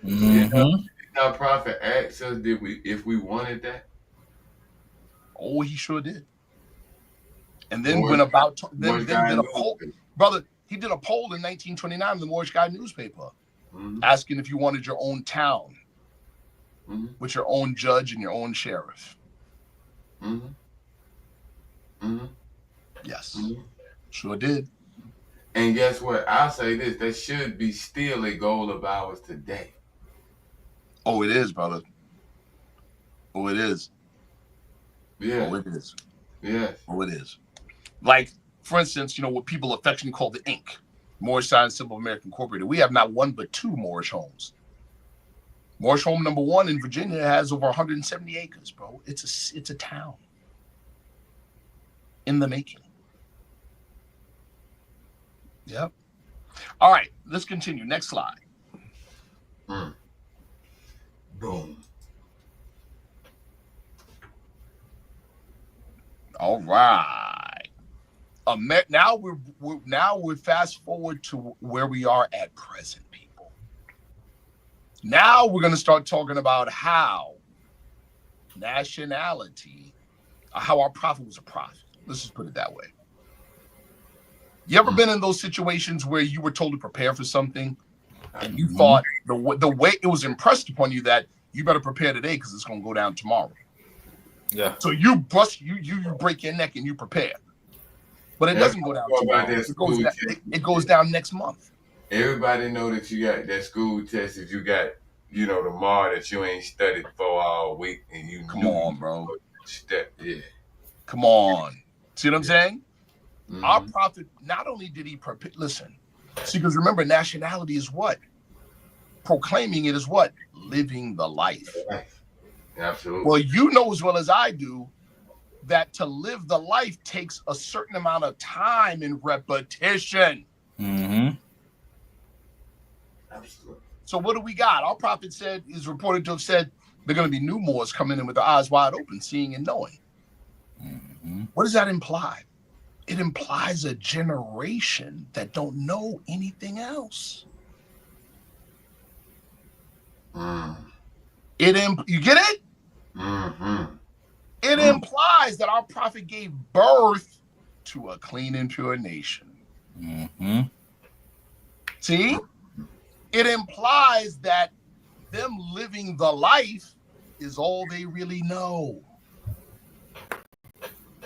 So it's almost or near impossible for them to unready themselves. They stay ready because they don't know how to do nothing else. Divine, prepared, and in due time. How about that? They don't know how to do nothing else. See, a lot of people, follow me. A lot of people, and this is going to make more sense as we go along further, will criticize members of the Moorish movement and the temples. They'll say, oh, y'all are temple Moors. Y'all just go have church. Now, there may be a legitimate critique to that. But make no mistake, even in 2025, most churches you see own their building.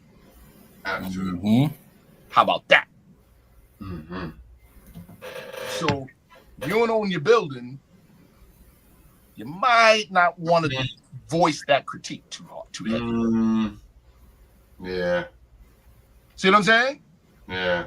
All right. Because you actually have no authority in the places you stand at. But watch this. Here's the other part. Let's talk about, y'all just play church. Y'all just go to meetings. Y'all just worship and just go to meetings. But guess what? Even on the most simplest of levels, guess what that is? Living the life. Facts. It's a part of your civic. It's living the life, people. See that? And when our prophet said it, I believe it, you're going to need a 90-day supply of food until your brothers from the east come to rescue you. How you think they're going to recognize you? Just because you got dark skin? Nah, they're looking for a mentality. They're looking for a decolonized thought process. Absolutely. And guess what? You can't fake it overnight. Nope. You should have been long living it ahead of time. Absolutely. Yeah. See? No microwave stuff. Yeah. You can't just switch speeds that quick. They'll see through you. They'll see through you. See what I'm saying? They'll see through you. Absolutely. You better be found living the life. better be found where I left you. Straight like that. See? Okay. This slide now brings us to the present time period that we're dealing with. We are looking at the expiration of what hijacked core Americanism. We're looking at it right now if you're watching TV. The United States is a rogue nation, people.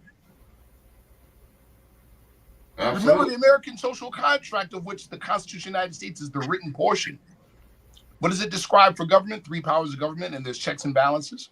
What are we watching almost every day on television? No checks and balances. The executive office bucking the authority of the judicial office. We got the power to end the district courts. Ain't that crazy, bro? They talking real reckless. That is the House. We in the Senate and the House have the power to end these people. Yo, that's rogue nation talk. See? But you don't recognize it if you don't have a basic civic education. Fact.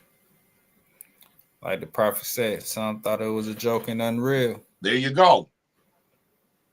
There you go. You see what I'm saying?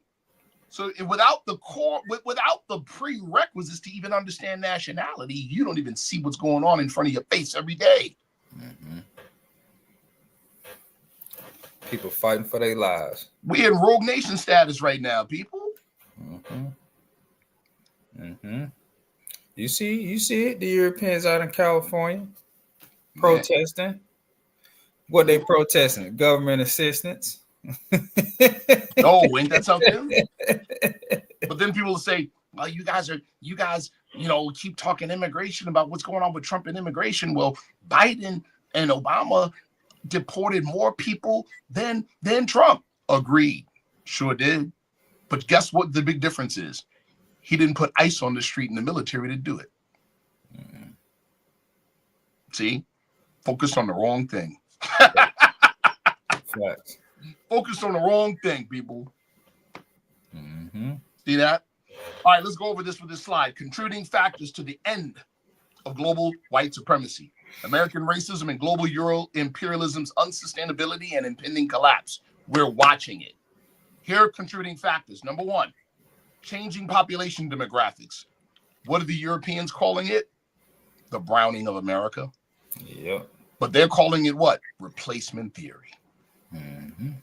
Okay, make no mistake, the so-called immigration policies are to remedy replacement theory. New emerging identity guidelines. In other words, more and more of us are waking up to the fact that our issue isn't really up from slavery. Our issue is identity crisis. Yep. So what do we have? Gender and racial nonconformity. What do we have? New African American identifiers, BIPOC, ADOS, FBA, etc. Now watch this. Economic crises bred from racial inequalities. Oh, yeah. In other words, racism is causing European America to eat its own young. It is totally unsustainable. We all seen the halt and the deportation. Oh, yeah, we're going to stop them at the farms and at the hotels, and at the infrastructure. Right.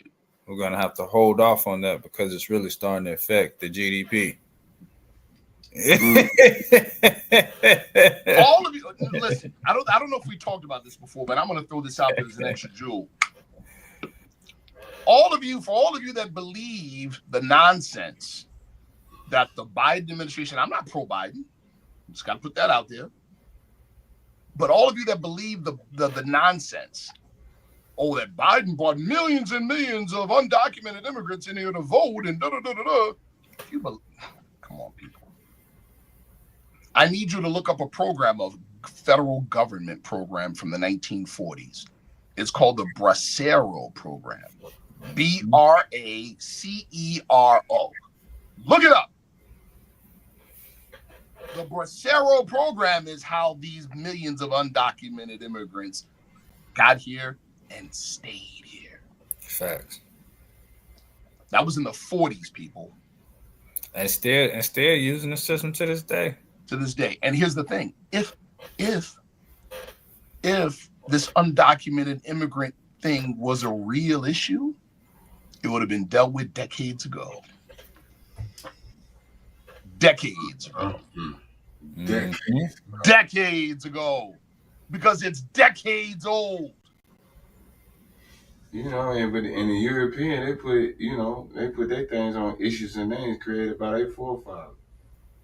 That goes what you just said, dear brother, goes right back to what we said about when you see the fez, it is presumed that there's a bunch of qualities and character that come with the person that fez is under. Absolutely. On issues and names of their forefathers. See that? Mm-hmm. It is presumed. See? All right. Where are we at again? Okay. Financially failing urban centers from redlining. Hence, the major effort for Europeans in the suburbs to retake urban centers now, gentrification. Mm-hmm. Concentrated poverty from redlining. Mm-hmm. That's actually costing America, people. Oh, yeah, especially it's here. Costing America. GDP adversely affected by the racial wealth gap. Whoa. Let's look into the far right. I'm going to read that. McKinsey and Company estimated that in a recent report that by closing the racial wealth gap created by systemic racism, the U.S. GDP could be 4 to 6% higher by 2028. In nominal dollars, Consumption and investment will cost the U.S. economy between $1 trillion and $1.5 trillion between 2019 and 2028. That is roughly $2,900 to $4,300 in GDP per capita. In other words, effectively, racism is costing quote-unquote white Americans $2,900 to $4,300 for every man, woman, and child. By missing out on a 4 to 6% GDP growth, Europeans are robbing themselves of a lot of money, job opportunities, promotions, and an even higher standard of living than they have today. They've been so infected by the false narrative that we see states like Kentucky, Tennessee, Indiana, where Europeans are at the bottom of the bowl, and they still vote against their own interests so they can say, at least we ain't N-words like them. Exactly.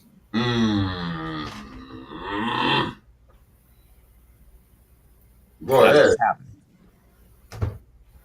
That is what's happening, people. Courtesy of LBJ. Right. Now, last one. America's fall from global leader status. It's already happened, people. Dry the tears. It's already happened. It's already happened. We just want to be in denial. It's already happened. America is no longer a unipolar world power. No longer. It's over. It's over. We are now relegated to a regional power. The OCGFC and global power restructuring, we've done a show on that. I won't go back over that. BRICS and the rise of the global south. This is important, people. In geopolitics, the global south is synonymous for non-European nations. Facts. The nations that have been exploited by global Euro imperialism. AKA the Catholic Church. There you go. Okay. What has happened? The rejected stone is now the headstone of the corner.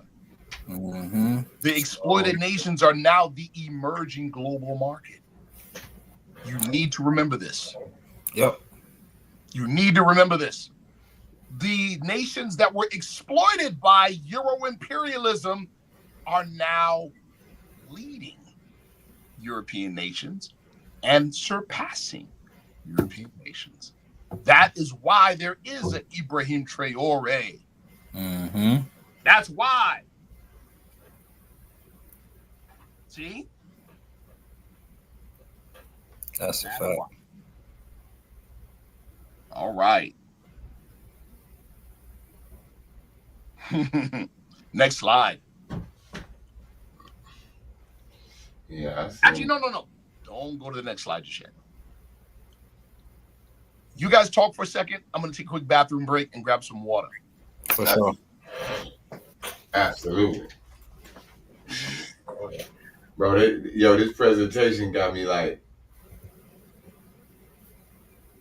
Oh, yeah, it's mind-blowing to see this type of work.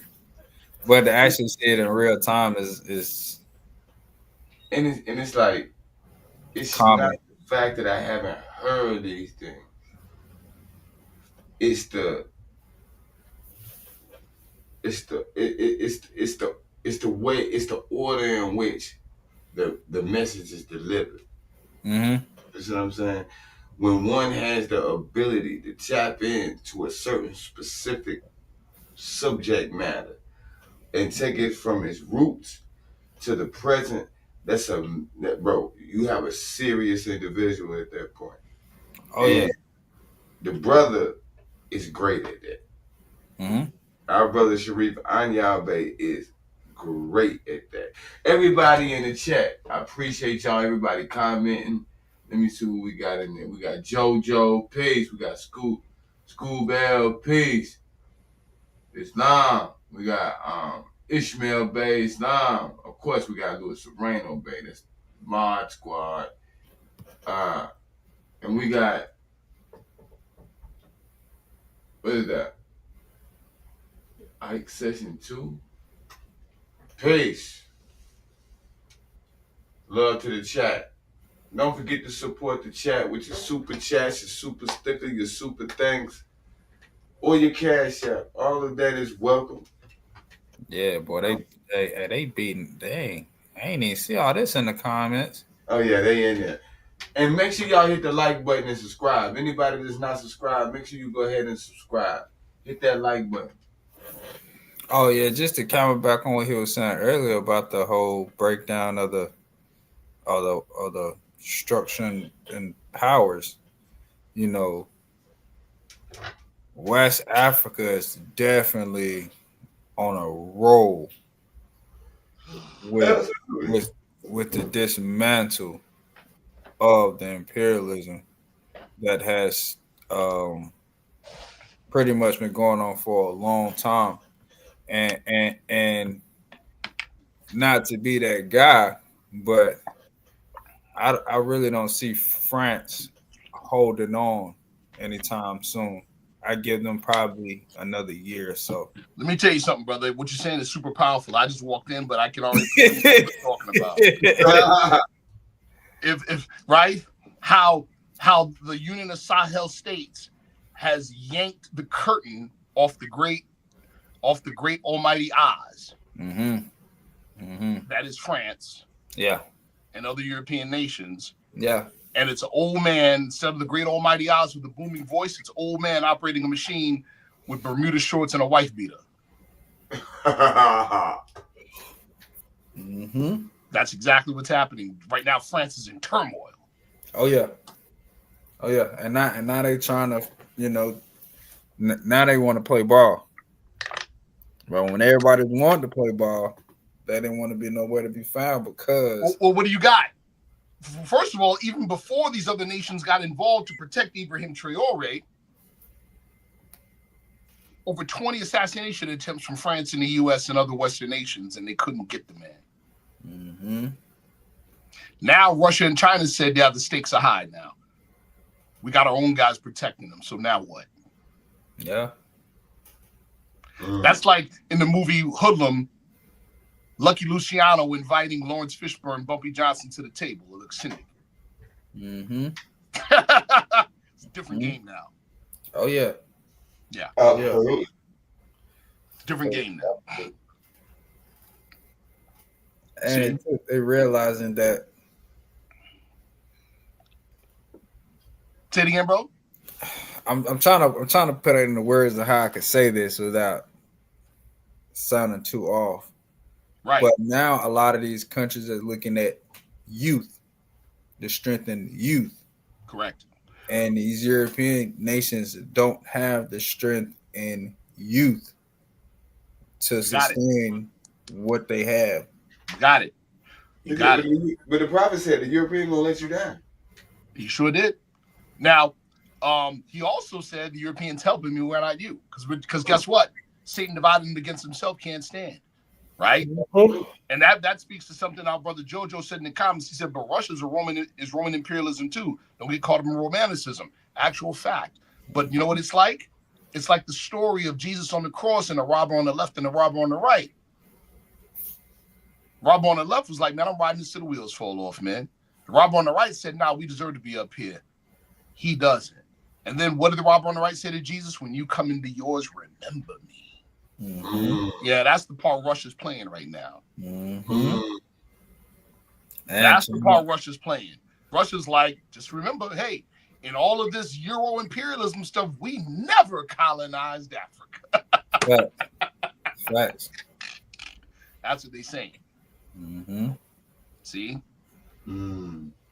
That's what they're saying. Yes, sir. This is interesting stuff, people. We are living. Many of us have been talking about this and studying and reading and speculating about this for decades. Yeah. We are actually seeing what we've been reading about and studying with our own eyes right now. Absolutely. We are seeing it. Absolutely. All right, next slide. Next slide. Hold on, go back. I'm sorry. I don't want everybody to see this just yet. Okay. What are we looking? What's one of the main topics that's being talked about right now by the current presidential administration? ending birthright citizenship. Mm. Yeah. Yeah. All right. Now let's talk about. See, because people, I did this to my students years ago. I said, show of hands, how many of you guys are against anabolic steroids? Whole bunch of hands went up. I said, okay, hands down. Then I said, the show of hands, how many of you can define anabolic steroid? No hand went up. Oh, man. No hand went up. Mm. So let's apply that to this. There's talk about ending birthright citizenship. But how many people can define birthright citizenship? Not many. Not maybe from a very general sense, but Watch this. Maybe not at all. Because let me tell you one of the things that these neo-Confederates are very good at. what's that? They're very good at this tactic, people. They misdefine a thing and then condemn the thing that they misdefined. And get you to agree with it. They did that with critical race theory. They said, we don't want critical race theory taught to our children. Well, last I heard, ain't no children grade school going to college. Right. Critical race theory is taught at graduate level.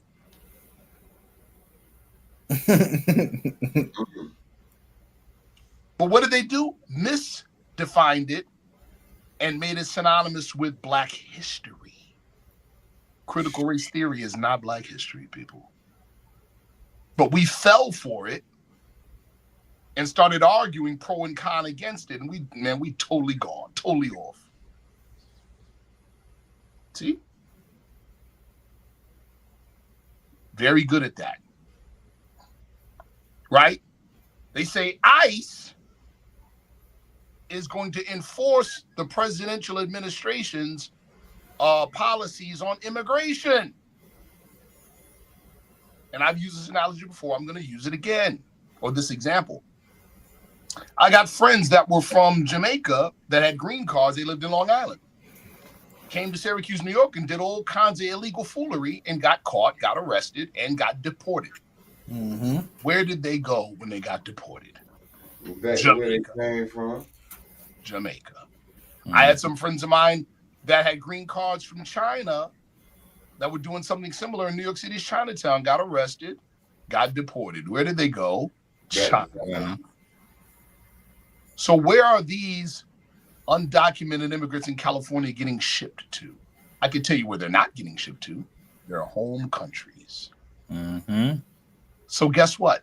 By definition, it's not a deportation program, is it? Mm-mm. It's a Gestapo. But what are we doing? Arguing, man, to hell with those Mexicans. We don't care. They ain't help us. See? See what just happened? Absolutely. Oh, it's yeah. not even a deportation program. It is the private prison industry utilized by the federal government and expanded internationally.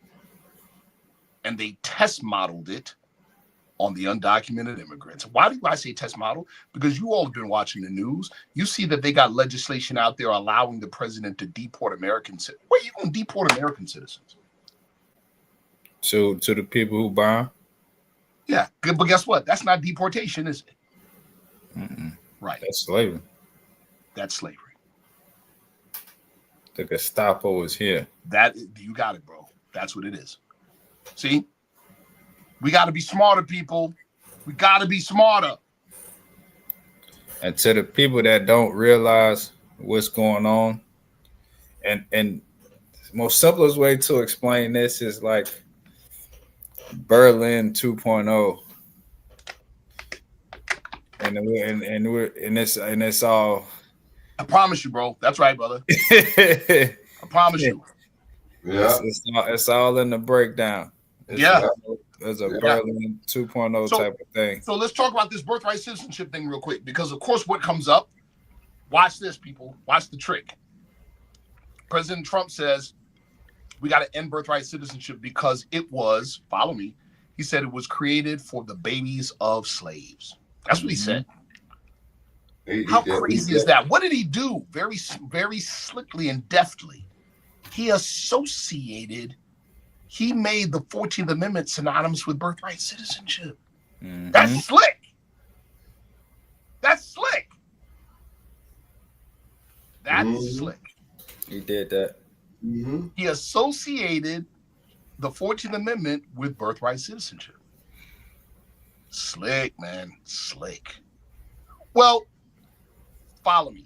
If quote unquote 14th Amendment citizenship is birthright citizenship, question, what kind of citizenship do Europeans have? Absolutely. Because birthright citizenship is not only the highest form of citizenship, it's the only citizenship. It's the what? Only. Oh, man. Don't believe me? Look up U.S. v. Wong Kim Ark. U.S. versus Wong Kim Ark, which affirms the 14th Amendment does not confer any citizenship. It guarantees birthright citizenship specifically for those people who were formerly enslaved.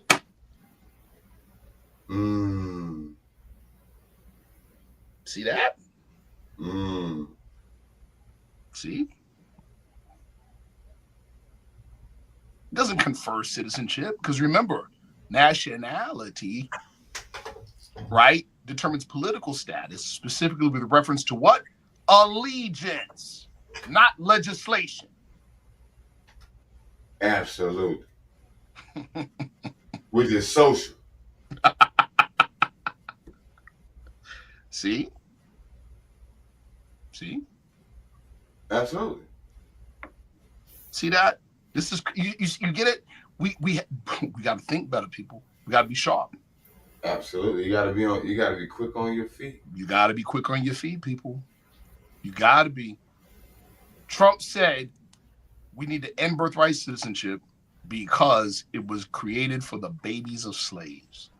That is a neo-Confederate position, people.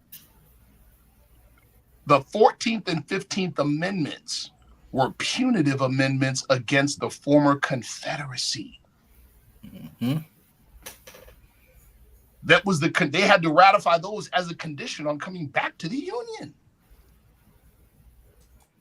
It forced the South to recognize birthright citizenship of the formerly enslaved.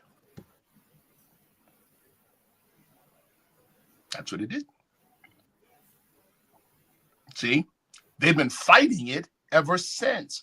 If, based on what I just said, which is the truth, if there is such a thing of a 14th Amendment citizenship, who is it? It's the European neo-Confederates. That by way of the 14th and 15th Amendment were allowed back into the Union. See? That's real, people. Bro, that's heavy. Yeah. Yeah. Yeah. Bro, this is heavy lifting. Now, it is, but now watch this. Why attack? Why would neo-Confederates? Well, see, I just kind of gave the answer with the question because I called them neo-Confederates. We measure time by cycle ages. Goes around, comes around. So if you know that ideologically they are Confederates, all you got to do is go back to that point in history. And what were they pushing? They were pushing that our people not only aren't citizens, but never could be citizens, and which is a lie. But sadly, most of us did what? Accepted their teaching. So we're fighting on their behalf. We're doing the fight for them. What people represent the Lord, sir. Exactly. Those who were cast out of the holy city and those who accepted their teaching. Absolutely. See? See? So they said you're not a citizen and can't be a citizen. And we said, okay. Oh, we said what? Okay.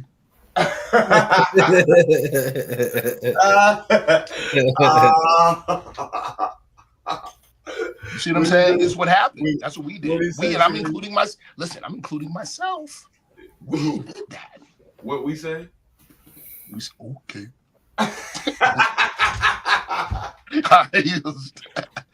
But that's what we did. Funny. Hey, that's real though, bro. That's real. But that's what we did. That's so real. We took ourselves out the fight. Facts. Yeah. Okay. Now, you know, that's what we did. Because the real fight, people, the real fight, and I'm kind of jumping ahead of myself. The real fight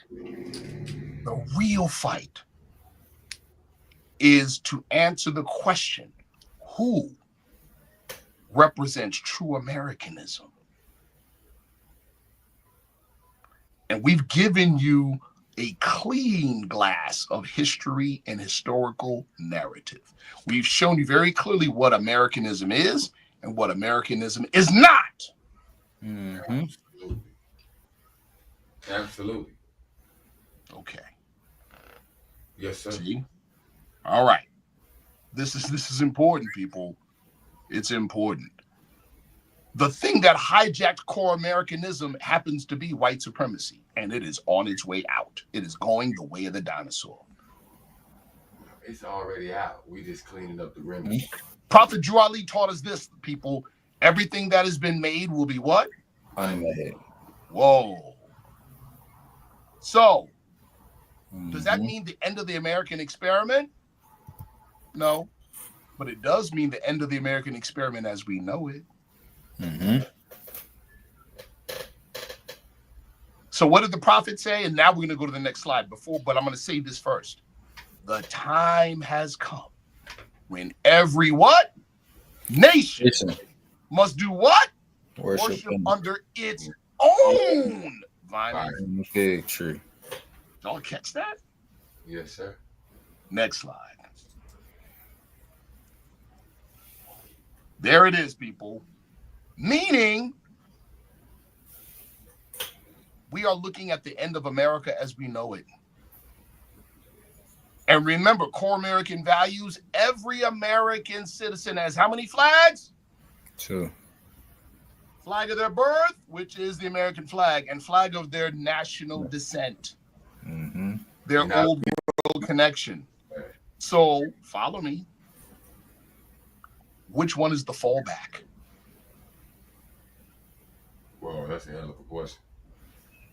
Especially if things fall apart socioeconomically and sociopolitically now. Which one is the fallback? The flag of the decent. Didn't the prophet Noble Drew Ali say your nationality's chart is going to change on you right in your pocket? Mm-hmm. Doesn't mean it's physically going to change magically. It means powers change as the conditions. That's right. Conditions are changing. So the parameters become different. How about that? So if you look at old world descent nature as a chair in the game of musical chairs, it don't never change. And when the music stops, if you don't have national descent, you don't got a seat. Facts. Because you can't change the nature of you can't change the decent nature of a man unless your power extends beyond the great creator Allah himself. Absolutely. Mm-hmm. Absolutely. You see, now you see the significance of nationality? Mm-hmm. It's even more significant now in 2025. Yes, sir. Because we are looking at the impending end of America as we know it. I didn't say the end of America. I said the end of America as we know it. Mm-hmm. See that? All right, let's look at this slide, people. Look at what we're looking at.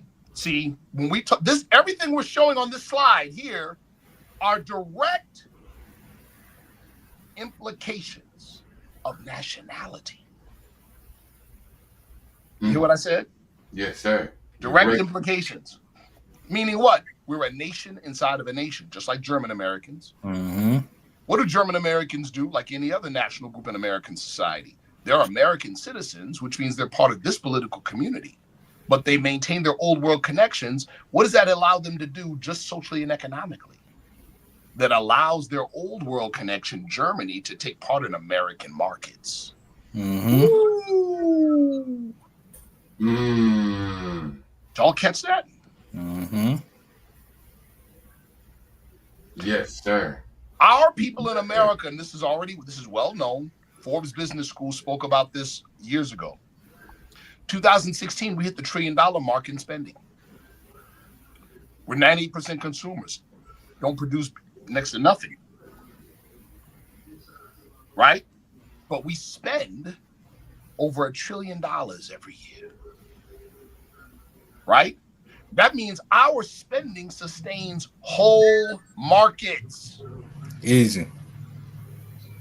Here's a question, and it's a rhetorical question. Well, no, I'm going to answer the question. Here's the question.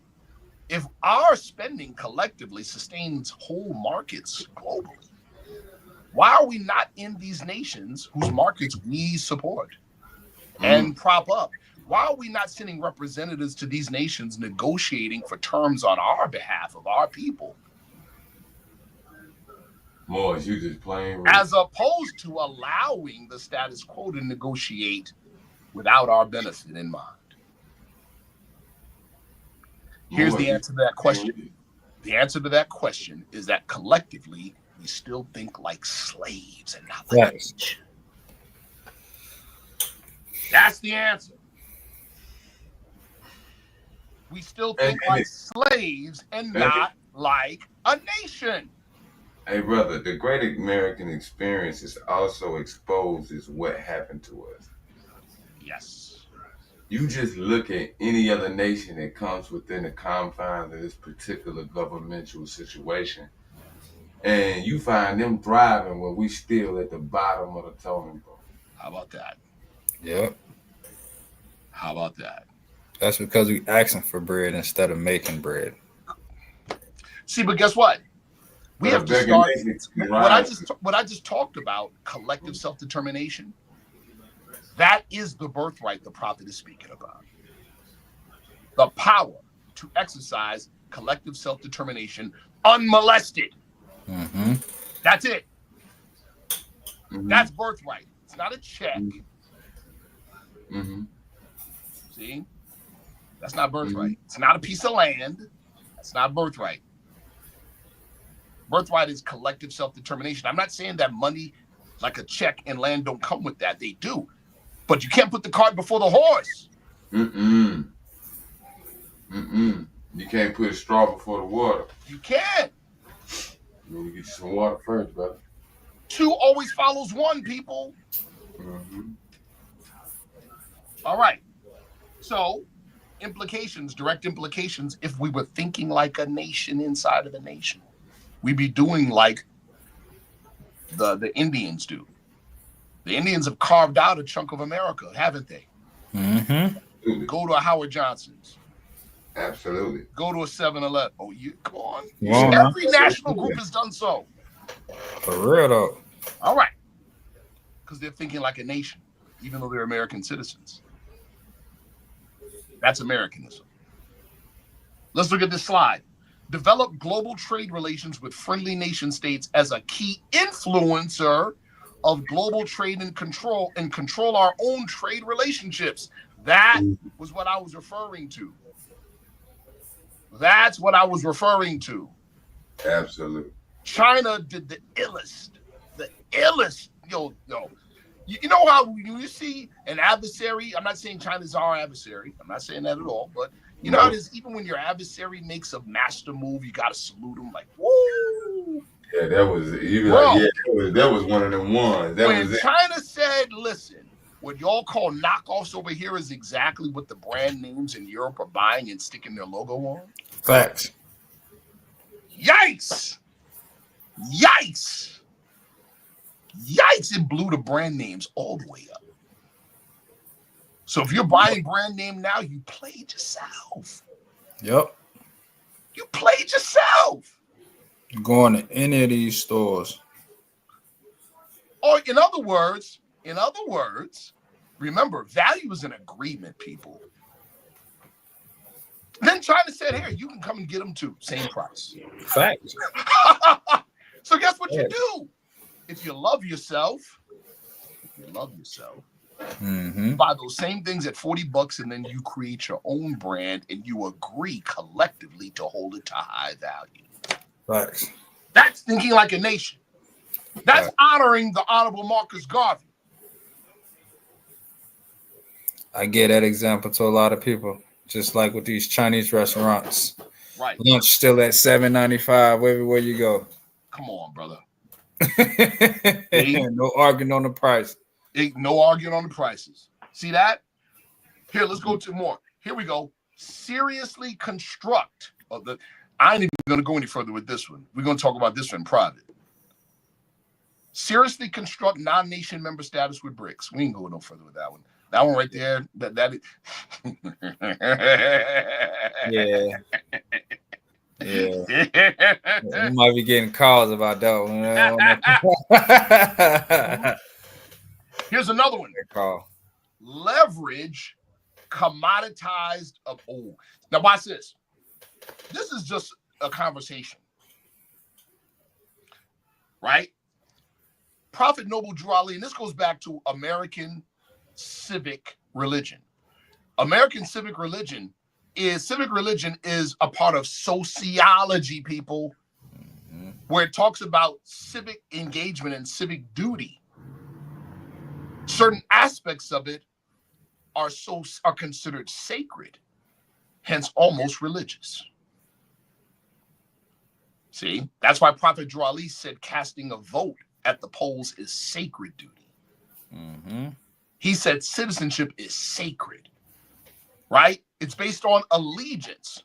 That's why nationality is, listen close, people, is free all over the world. Why is it free? Because nobody can put a price on your lifeblood. But look at what our president does within the first 3 months of his presidency. He issues a $5 million gold citizenship card. Dang. How do you desecrate the sacred? So for $5 million, wow. But now watch this. Since he's desecrated the sacred, if we were thinking, why wouldn't we start the conversation like this? Wow. So you just put a price tag on citizenship, President. How about 50 of us leverage our citizenship and cash out at $5 million apiece? Come on, man. We thinking wrong. Facts. We're thinking wrong. That's why we call this Let's Think podcast, man. See, but now, am I saying they're going to do it? Of course they're not going to do it. But what are we doing by having the conversation? We're demonstrating that we're no longer colonized psychologically. Facts. Absolutely. Honest and gratitude to Brother Lester for the $20 super sticker. Honestly. Woo! Exactly. Salute. That's what we're doing by having the conversation. Of course it ain't going to happen. But you're demonstrating to the world that you know how to think. See? Here's another one. Seek official recognition by the Kingdom of Morocco as a colonized extension of Moroccans in America, or what we call non-resident Moroccans. That's dope. And that's not hard to do. Yeah. It's not hard to do. That's a perk of nationality. Do you know India, the country of India, automatically considers any of its diasporic members in other countries, wherever they are, they consider them diasporic Indians. They still count them. I believe it. It's the truth. Because the name promise up here, the Patels. Yes. It seems like every Indian that comes here, see it. They take that name. You see it. That's right. See? Here it is. We talked about the fact that our people collectively literally are the foundation economically of whole economies. Right? So why don't we establish a delegation of our people, right, into a trade delegation and economic council that negotiates with other nations on our behalf for our particular benefit. Mm-hmm. Again, thinking like a nation, decolonizing our thinking. This is the direct implication of nationality. See? Hold on. As a part of the negotiations, we demand equity in the very companies whose products we buy and whose industry we sustain. Facts. That's easy, people. See? Now let's look at the right side of this slide. Okay? Look at our assets. Our GDP, in other words, our collective spending, $1.8 to $2 trillion annually. We're talking raw power that we are either using, we're not using, but it's at our disposal. What does it take? Practical organization and collective movement in one direction. Right? We are a nation inside of a nation. We already know that. But due to things like systemic racism, redlining, the prison industry, all these things that oppress us, we can effectively call ourselves a colonized nation status. See? We have a diversified economy. I mean, of course, it's reduced to consumer participation because of the systemic barriers, but we have it anyway. And that diversified economy has $1.6 trillion in consumer spending. There is power in discerning consumerism. Mm-hmm. What do we mean to say that in basic language? The power is not the dollar. The power is the choice in when, where, how, and with whom to spend it with. Mm-hmm. That means that 1.6 trillion we spend can make or break kings, people.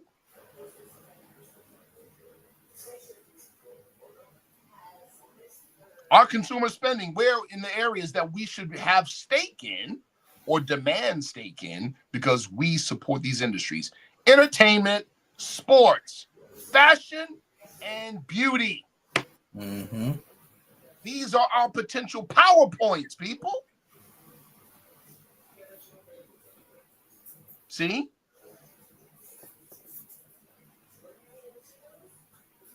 Human development, which is amazing despite the fact that it's impaired by systemic racism issues. Look at all the inventions of our people over the years. See? And now lastly, the whole world imitates us even in our low. Oh, 100%. We are a cultural superpower. Mm-hmm. Globally. You got Japanese youth spending all types of money to turn their hair into dreadlocks.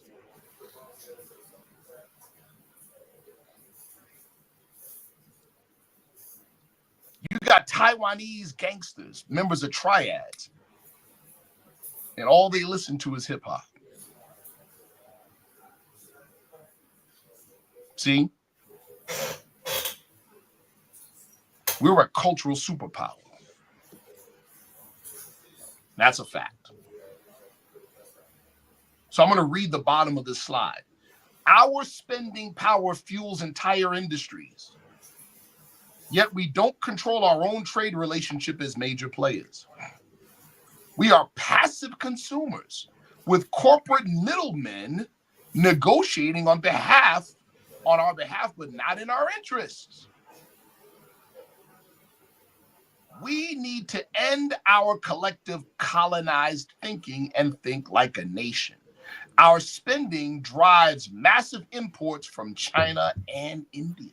Facts. We are, in fact, a diaspora nation fully functioning within American society with the potential to function as an economic and or political entity within BRICS with ties to our ancestral nation.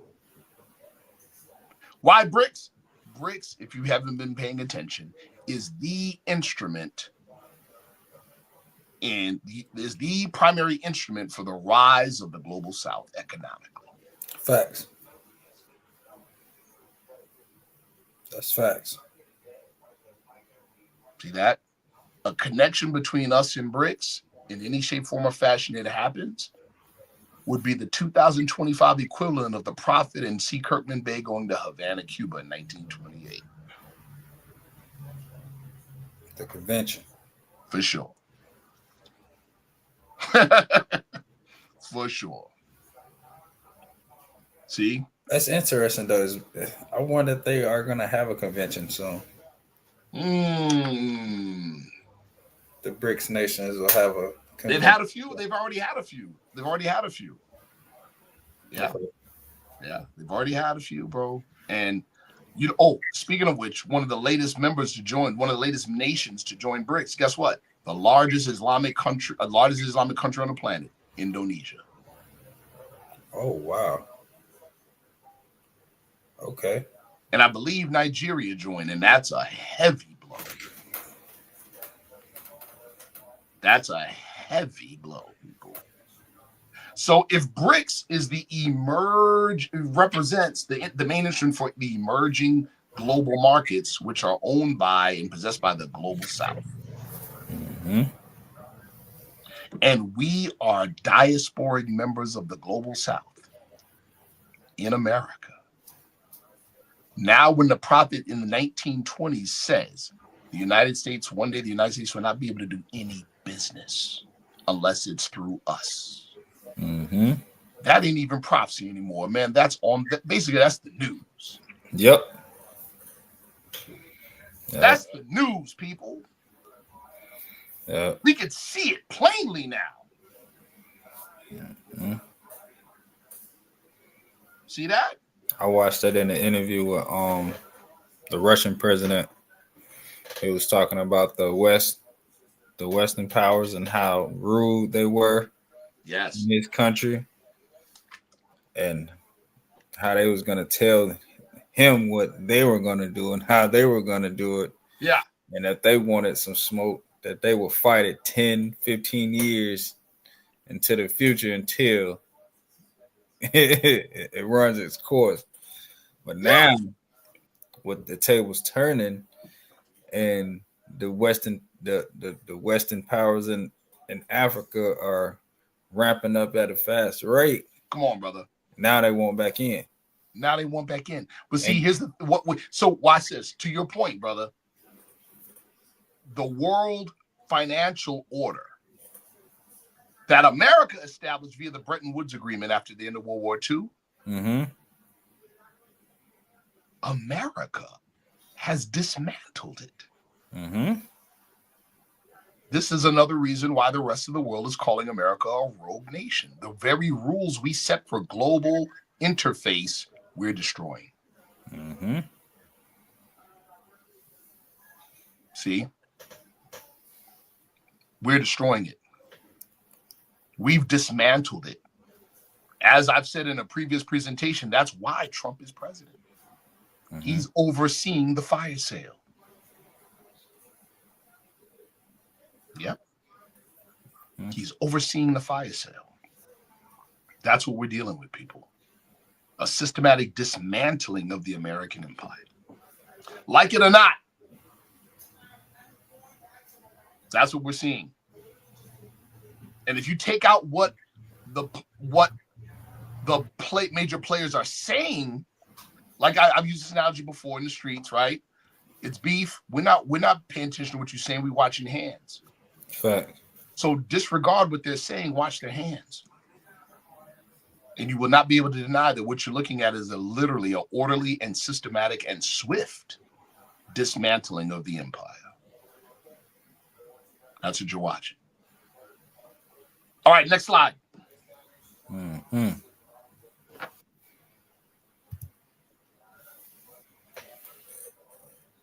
Where's our brother? That's a fact. I'm reading in the comments. All roads leads to BRICS. Oh no! Somebody said Brexit. They said Brexit. Yeah. SWIFT, no pun intended. SWIFT. Well, there were changes. There was recent changes in the SWIFT system that eliminated the obstacles to BRICS in affecting de-dollarization. In other words, the changes made to the SWIFT payment system made it easier for BRICS. Yeah. Made it easier. See? Made it easier. Sheik 7, you there? Next slide, brother.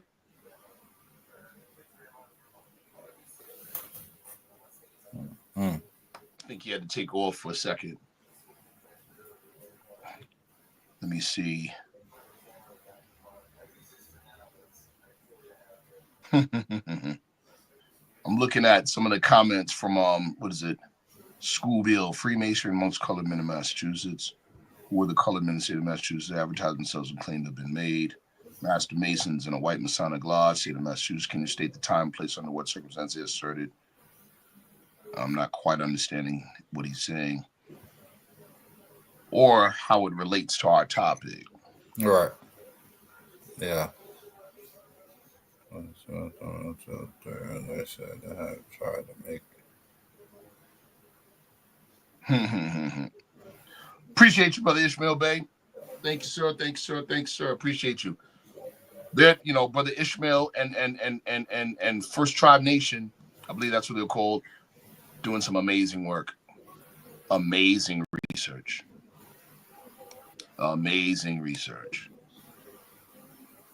Sheik 7, you there, brother? That brother must have walked out the room. He must have, yeah. He's multitasking, family man. You know how that goes. Oh yeah. You know how that goes. But to reiterate some of the things we just went over, this slide is very important because this slide outlines, like I said, direct implications of nationality. Direct implications. Meaning what? Reconnects us to our old world connection, which still exists. See? Provides for socio-economic interface with that old world nation. And through that old world nation, we're accepted by the what? Families of nations. Facts. See that? See that? See, color code race classification is a caste system. What does it do? It others us. Yep.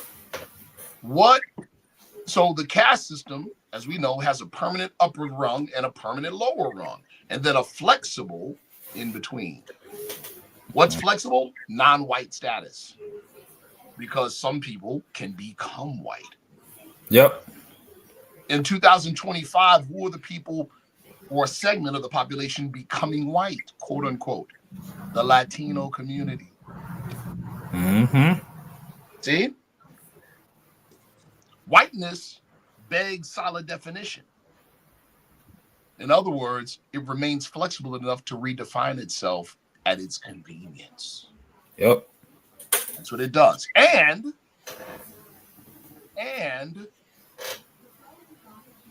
it masquerades as the norm. So anything other than white is considered what? Other than normal. Yep. You're weird. Yes. So nationality does what? It unothers ourselves. See? It unothers us. That's what it does. Which we didn't agree upon. Right. Right. It unothers us. Sheik 7, you there?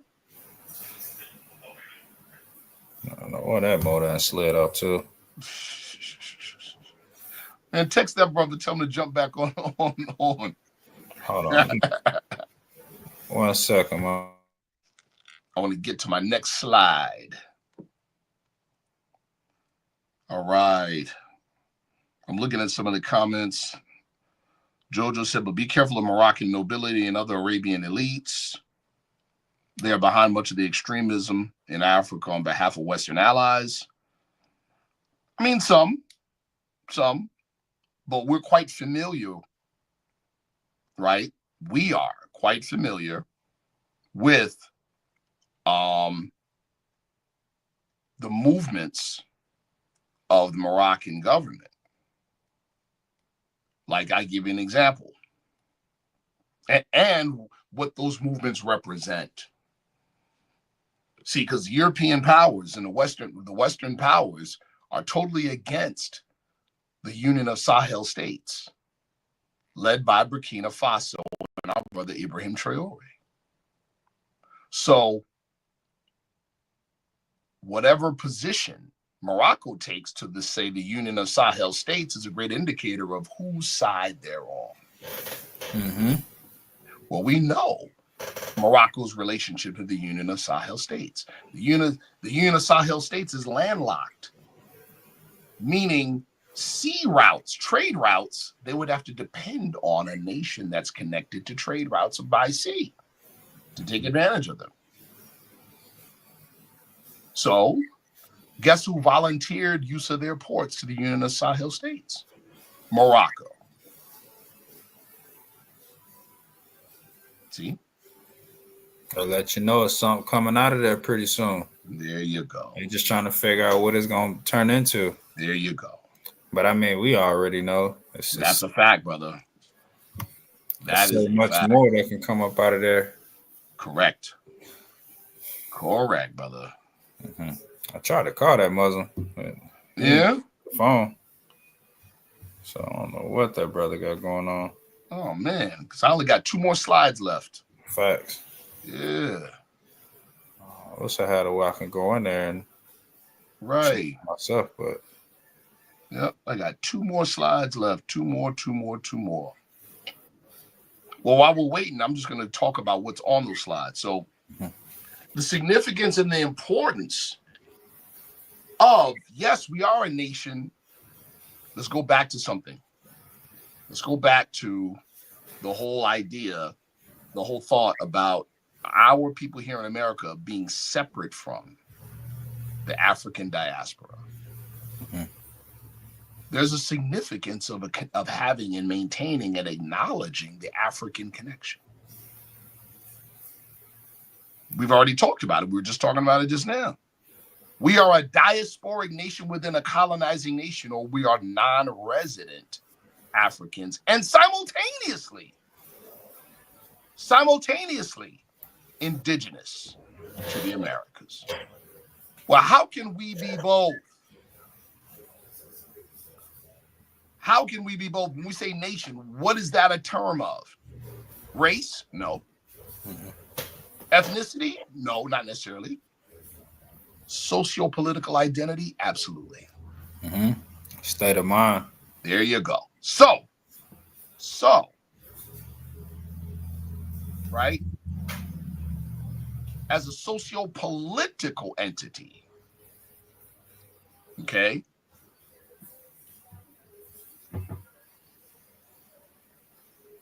When we speak of geography, we're talking about political geography and not natural geography. Follow me. When I was doing research, when we were doing research for the debate against Brother Reggie in 2016, we found a map that was drawn up in the year 1527 of the eastern seaboard of the United States, including the Caribbean. Do you know what was special about this map? In the year 1527, in other words, after our fall in Granada, Spain, this map called the eastern seaboard of the Americas dominions of Africa. That's wow. That's wild. I will send you a copy of this map, bro. Please. Boom. There's our brother. Yes, sir. I will send you both a copy of this map. Please. Yes. Please It calls the eastern seaboard of the Americas the dominions of Africa. What are we talking about? Nations rise and fall. Mm-hmm. So political geography changes. Absolutely. So when you look at it from that perspective, we say a part of the Americas was part of the dominions of Africa. And then when you look at it that way, it definitely supports. When you look at it that way, both and not either or. And that takes into account the DNA don't take into account migration. Right. Mm-hmm. Right. Jojo says, the Songhai Empire was defeated by Moroccan forces in the Battle of Tundibi. That's a fact, 1591. That's a fact. But keep in mind, people, when we say, especially in the European rendition of world history, right? The Moorish Empire is also synonymously called the Islamic Empire. Mm-hmm. You got to keep that in mind. Why? Because the Battle of Tundibi was between Moroccan forces and the Songhai Empire. It's what disrupted and dissolved the Songhai Empire. The Songhai Empire was African. The Songhai Empire was Islamic. The Moroccan forces were African. The Moroccan forces were Islamic. Boom. See, that adds context. That adds context. See? Absolutely. Absolutely. Whoa. Mm-hmm. See that? That adds context. Okay, next slide, brother. Yes, sir. Let's go. Prophet Noble Drew Ali said your nationality card is change on you right in your pocket. Like I said, we are a diasporic nation within a colonizing nation or non-resident Africans. But from the hidden narrative, not the narrative of, you were enslaved and brought over here. See? We are colonized representatives of the emerging global economies of the global South. Y'all hear? Let me say that again. We are colonized representatives of the emerging global economies of the global South. We have, as per core American values, a direct connection to our old world counterpart. That's an advantage, people. Mm-hmm. Despite suffering social, economic, and political impairments, we sustain a huge portion of the American consumer economy. We have skin in the game, people.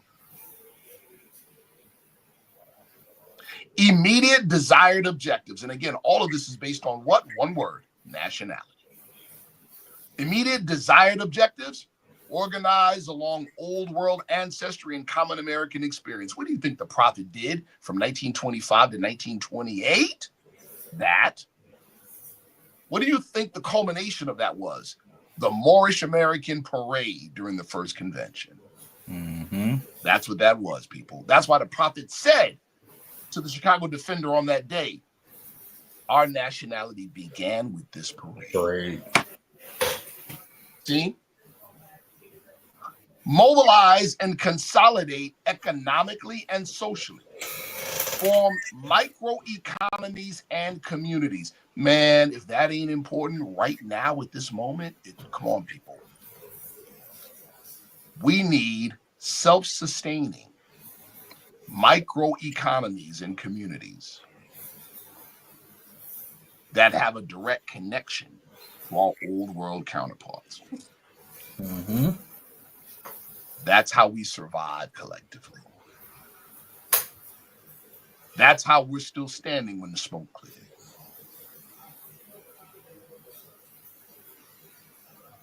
See that? That's how. Develop relations with old world counterpart nations.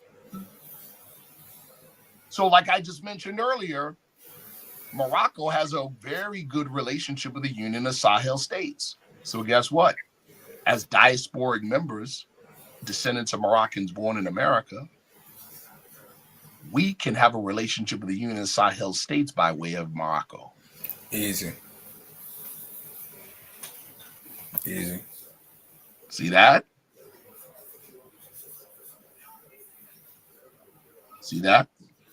Next slide. All right. Conclusions. Proclaiming nationality lays the proper solid foundation for the unifying, organizing, and mobilizing of the Asiatic nation in North America, labeled Negro, Black, Colored, etc., along the proper historical and sociocultural lines. Proclaiming nationality restores the proper old world socio-cultural link to the Asiatics of America, and thus a seat among the families of nations, if and when. Oh, I didn't finish the that slide, but I know what it says. If and when the American social experiment as we know it fails. Mm-hmm. The prophet called it what? The great and dreadful day, which is sure to come. Proclaiming nationality reverses the othering problem, restoring social equality to the Asiatics in America in the eyes of the civilized world. It unothers us. Proclaiming nationality sets up the Asiatics of America to save America, as the global South is the next emerging global market, and the Asiatics of America are diasporic members of the global South, able to represent the global South in American markets. Proclaiming nationality lays a solid foundation for building community economics, as culture is the brand and lays the groundwork for the control of economics in a community. In other words, through nationality, Claude Anderson stuff we can put on the ground and make it run. Mm-hmm. And then lastly, proclaiming nationality solves the missing suppressed history dilemma, setting the stage, for the proper and comprehensive reparations demand without the systemic issues that plague BIPOC, ADOS, and FBA movements. Boom. First and foremost, and I'll just throw this out there as a jewel, I won't even take it any further.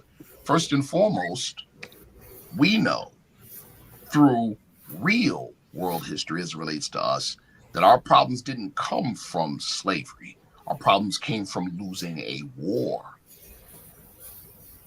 Mm-hmm. Slavery was a result. To the victor belongs the spoils. So what was the so in other words, if that's the case, we also know that we're not demanding reparations for slavery. Right. That's a part of it. We're demanding reparations for denationalization. Mm-hmm. And that includes the entire African diaspora in the world. Whoa. Boom. Not only does it include the entire African diaspora in the West, it's multiple checks via Doctrine of Discovery. Yes, sir. It's Rome and the Vatican and every Euro-Christian nation that benefited from Doctrine of Discovery. Mm-hmm. Compound interest. Compound interest. Mm-hmm.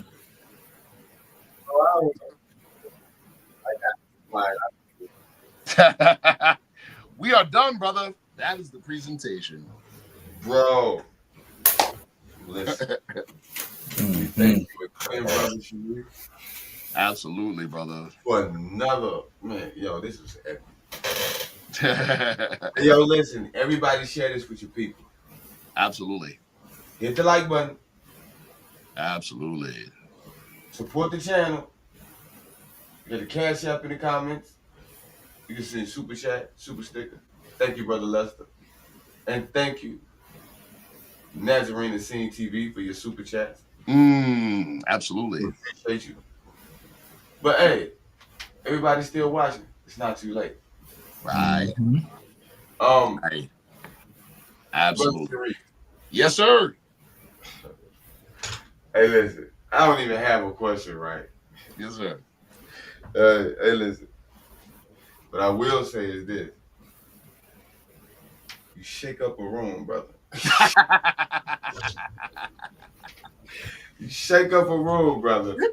You shake up a room, brother. Yes, sir. Praise the Lord. Powerful one, brother, man. Praise the Lord. We've been on, bro. We've been on 3 hours. 3.5, bro. 3.5 hours. 3.5. Yo, No, listen, I gotta run because I gotta pack up and head to New York. We doing Authority Day in Brooklyn, New York tomorrow. Oh man, hey, listen, Islam. Love you, brothers, man. This is solid, bro. This is Listen, hey, why? Everybody, look out for the shorts. There you go. You got them. Right. We gonna bump. We gonna short you to death. Yes, sir. Yes, sir. Well, brothers, I'm gonna let y'all go because I know you got something to do. Absolutely, brother, man. So do I. Man, appreciate you, brothers, man. Oh yeah. All right, Mo. We're gonna talk soon. All right, peace and love, Mo. Peace. Peace to the chat. Honest and gratitude.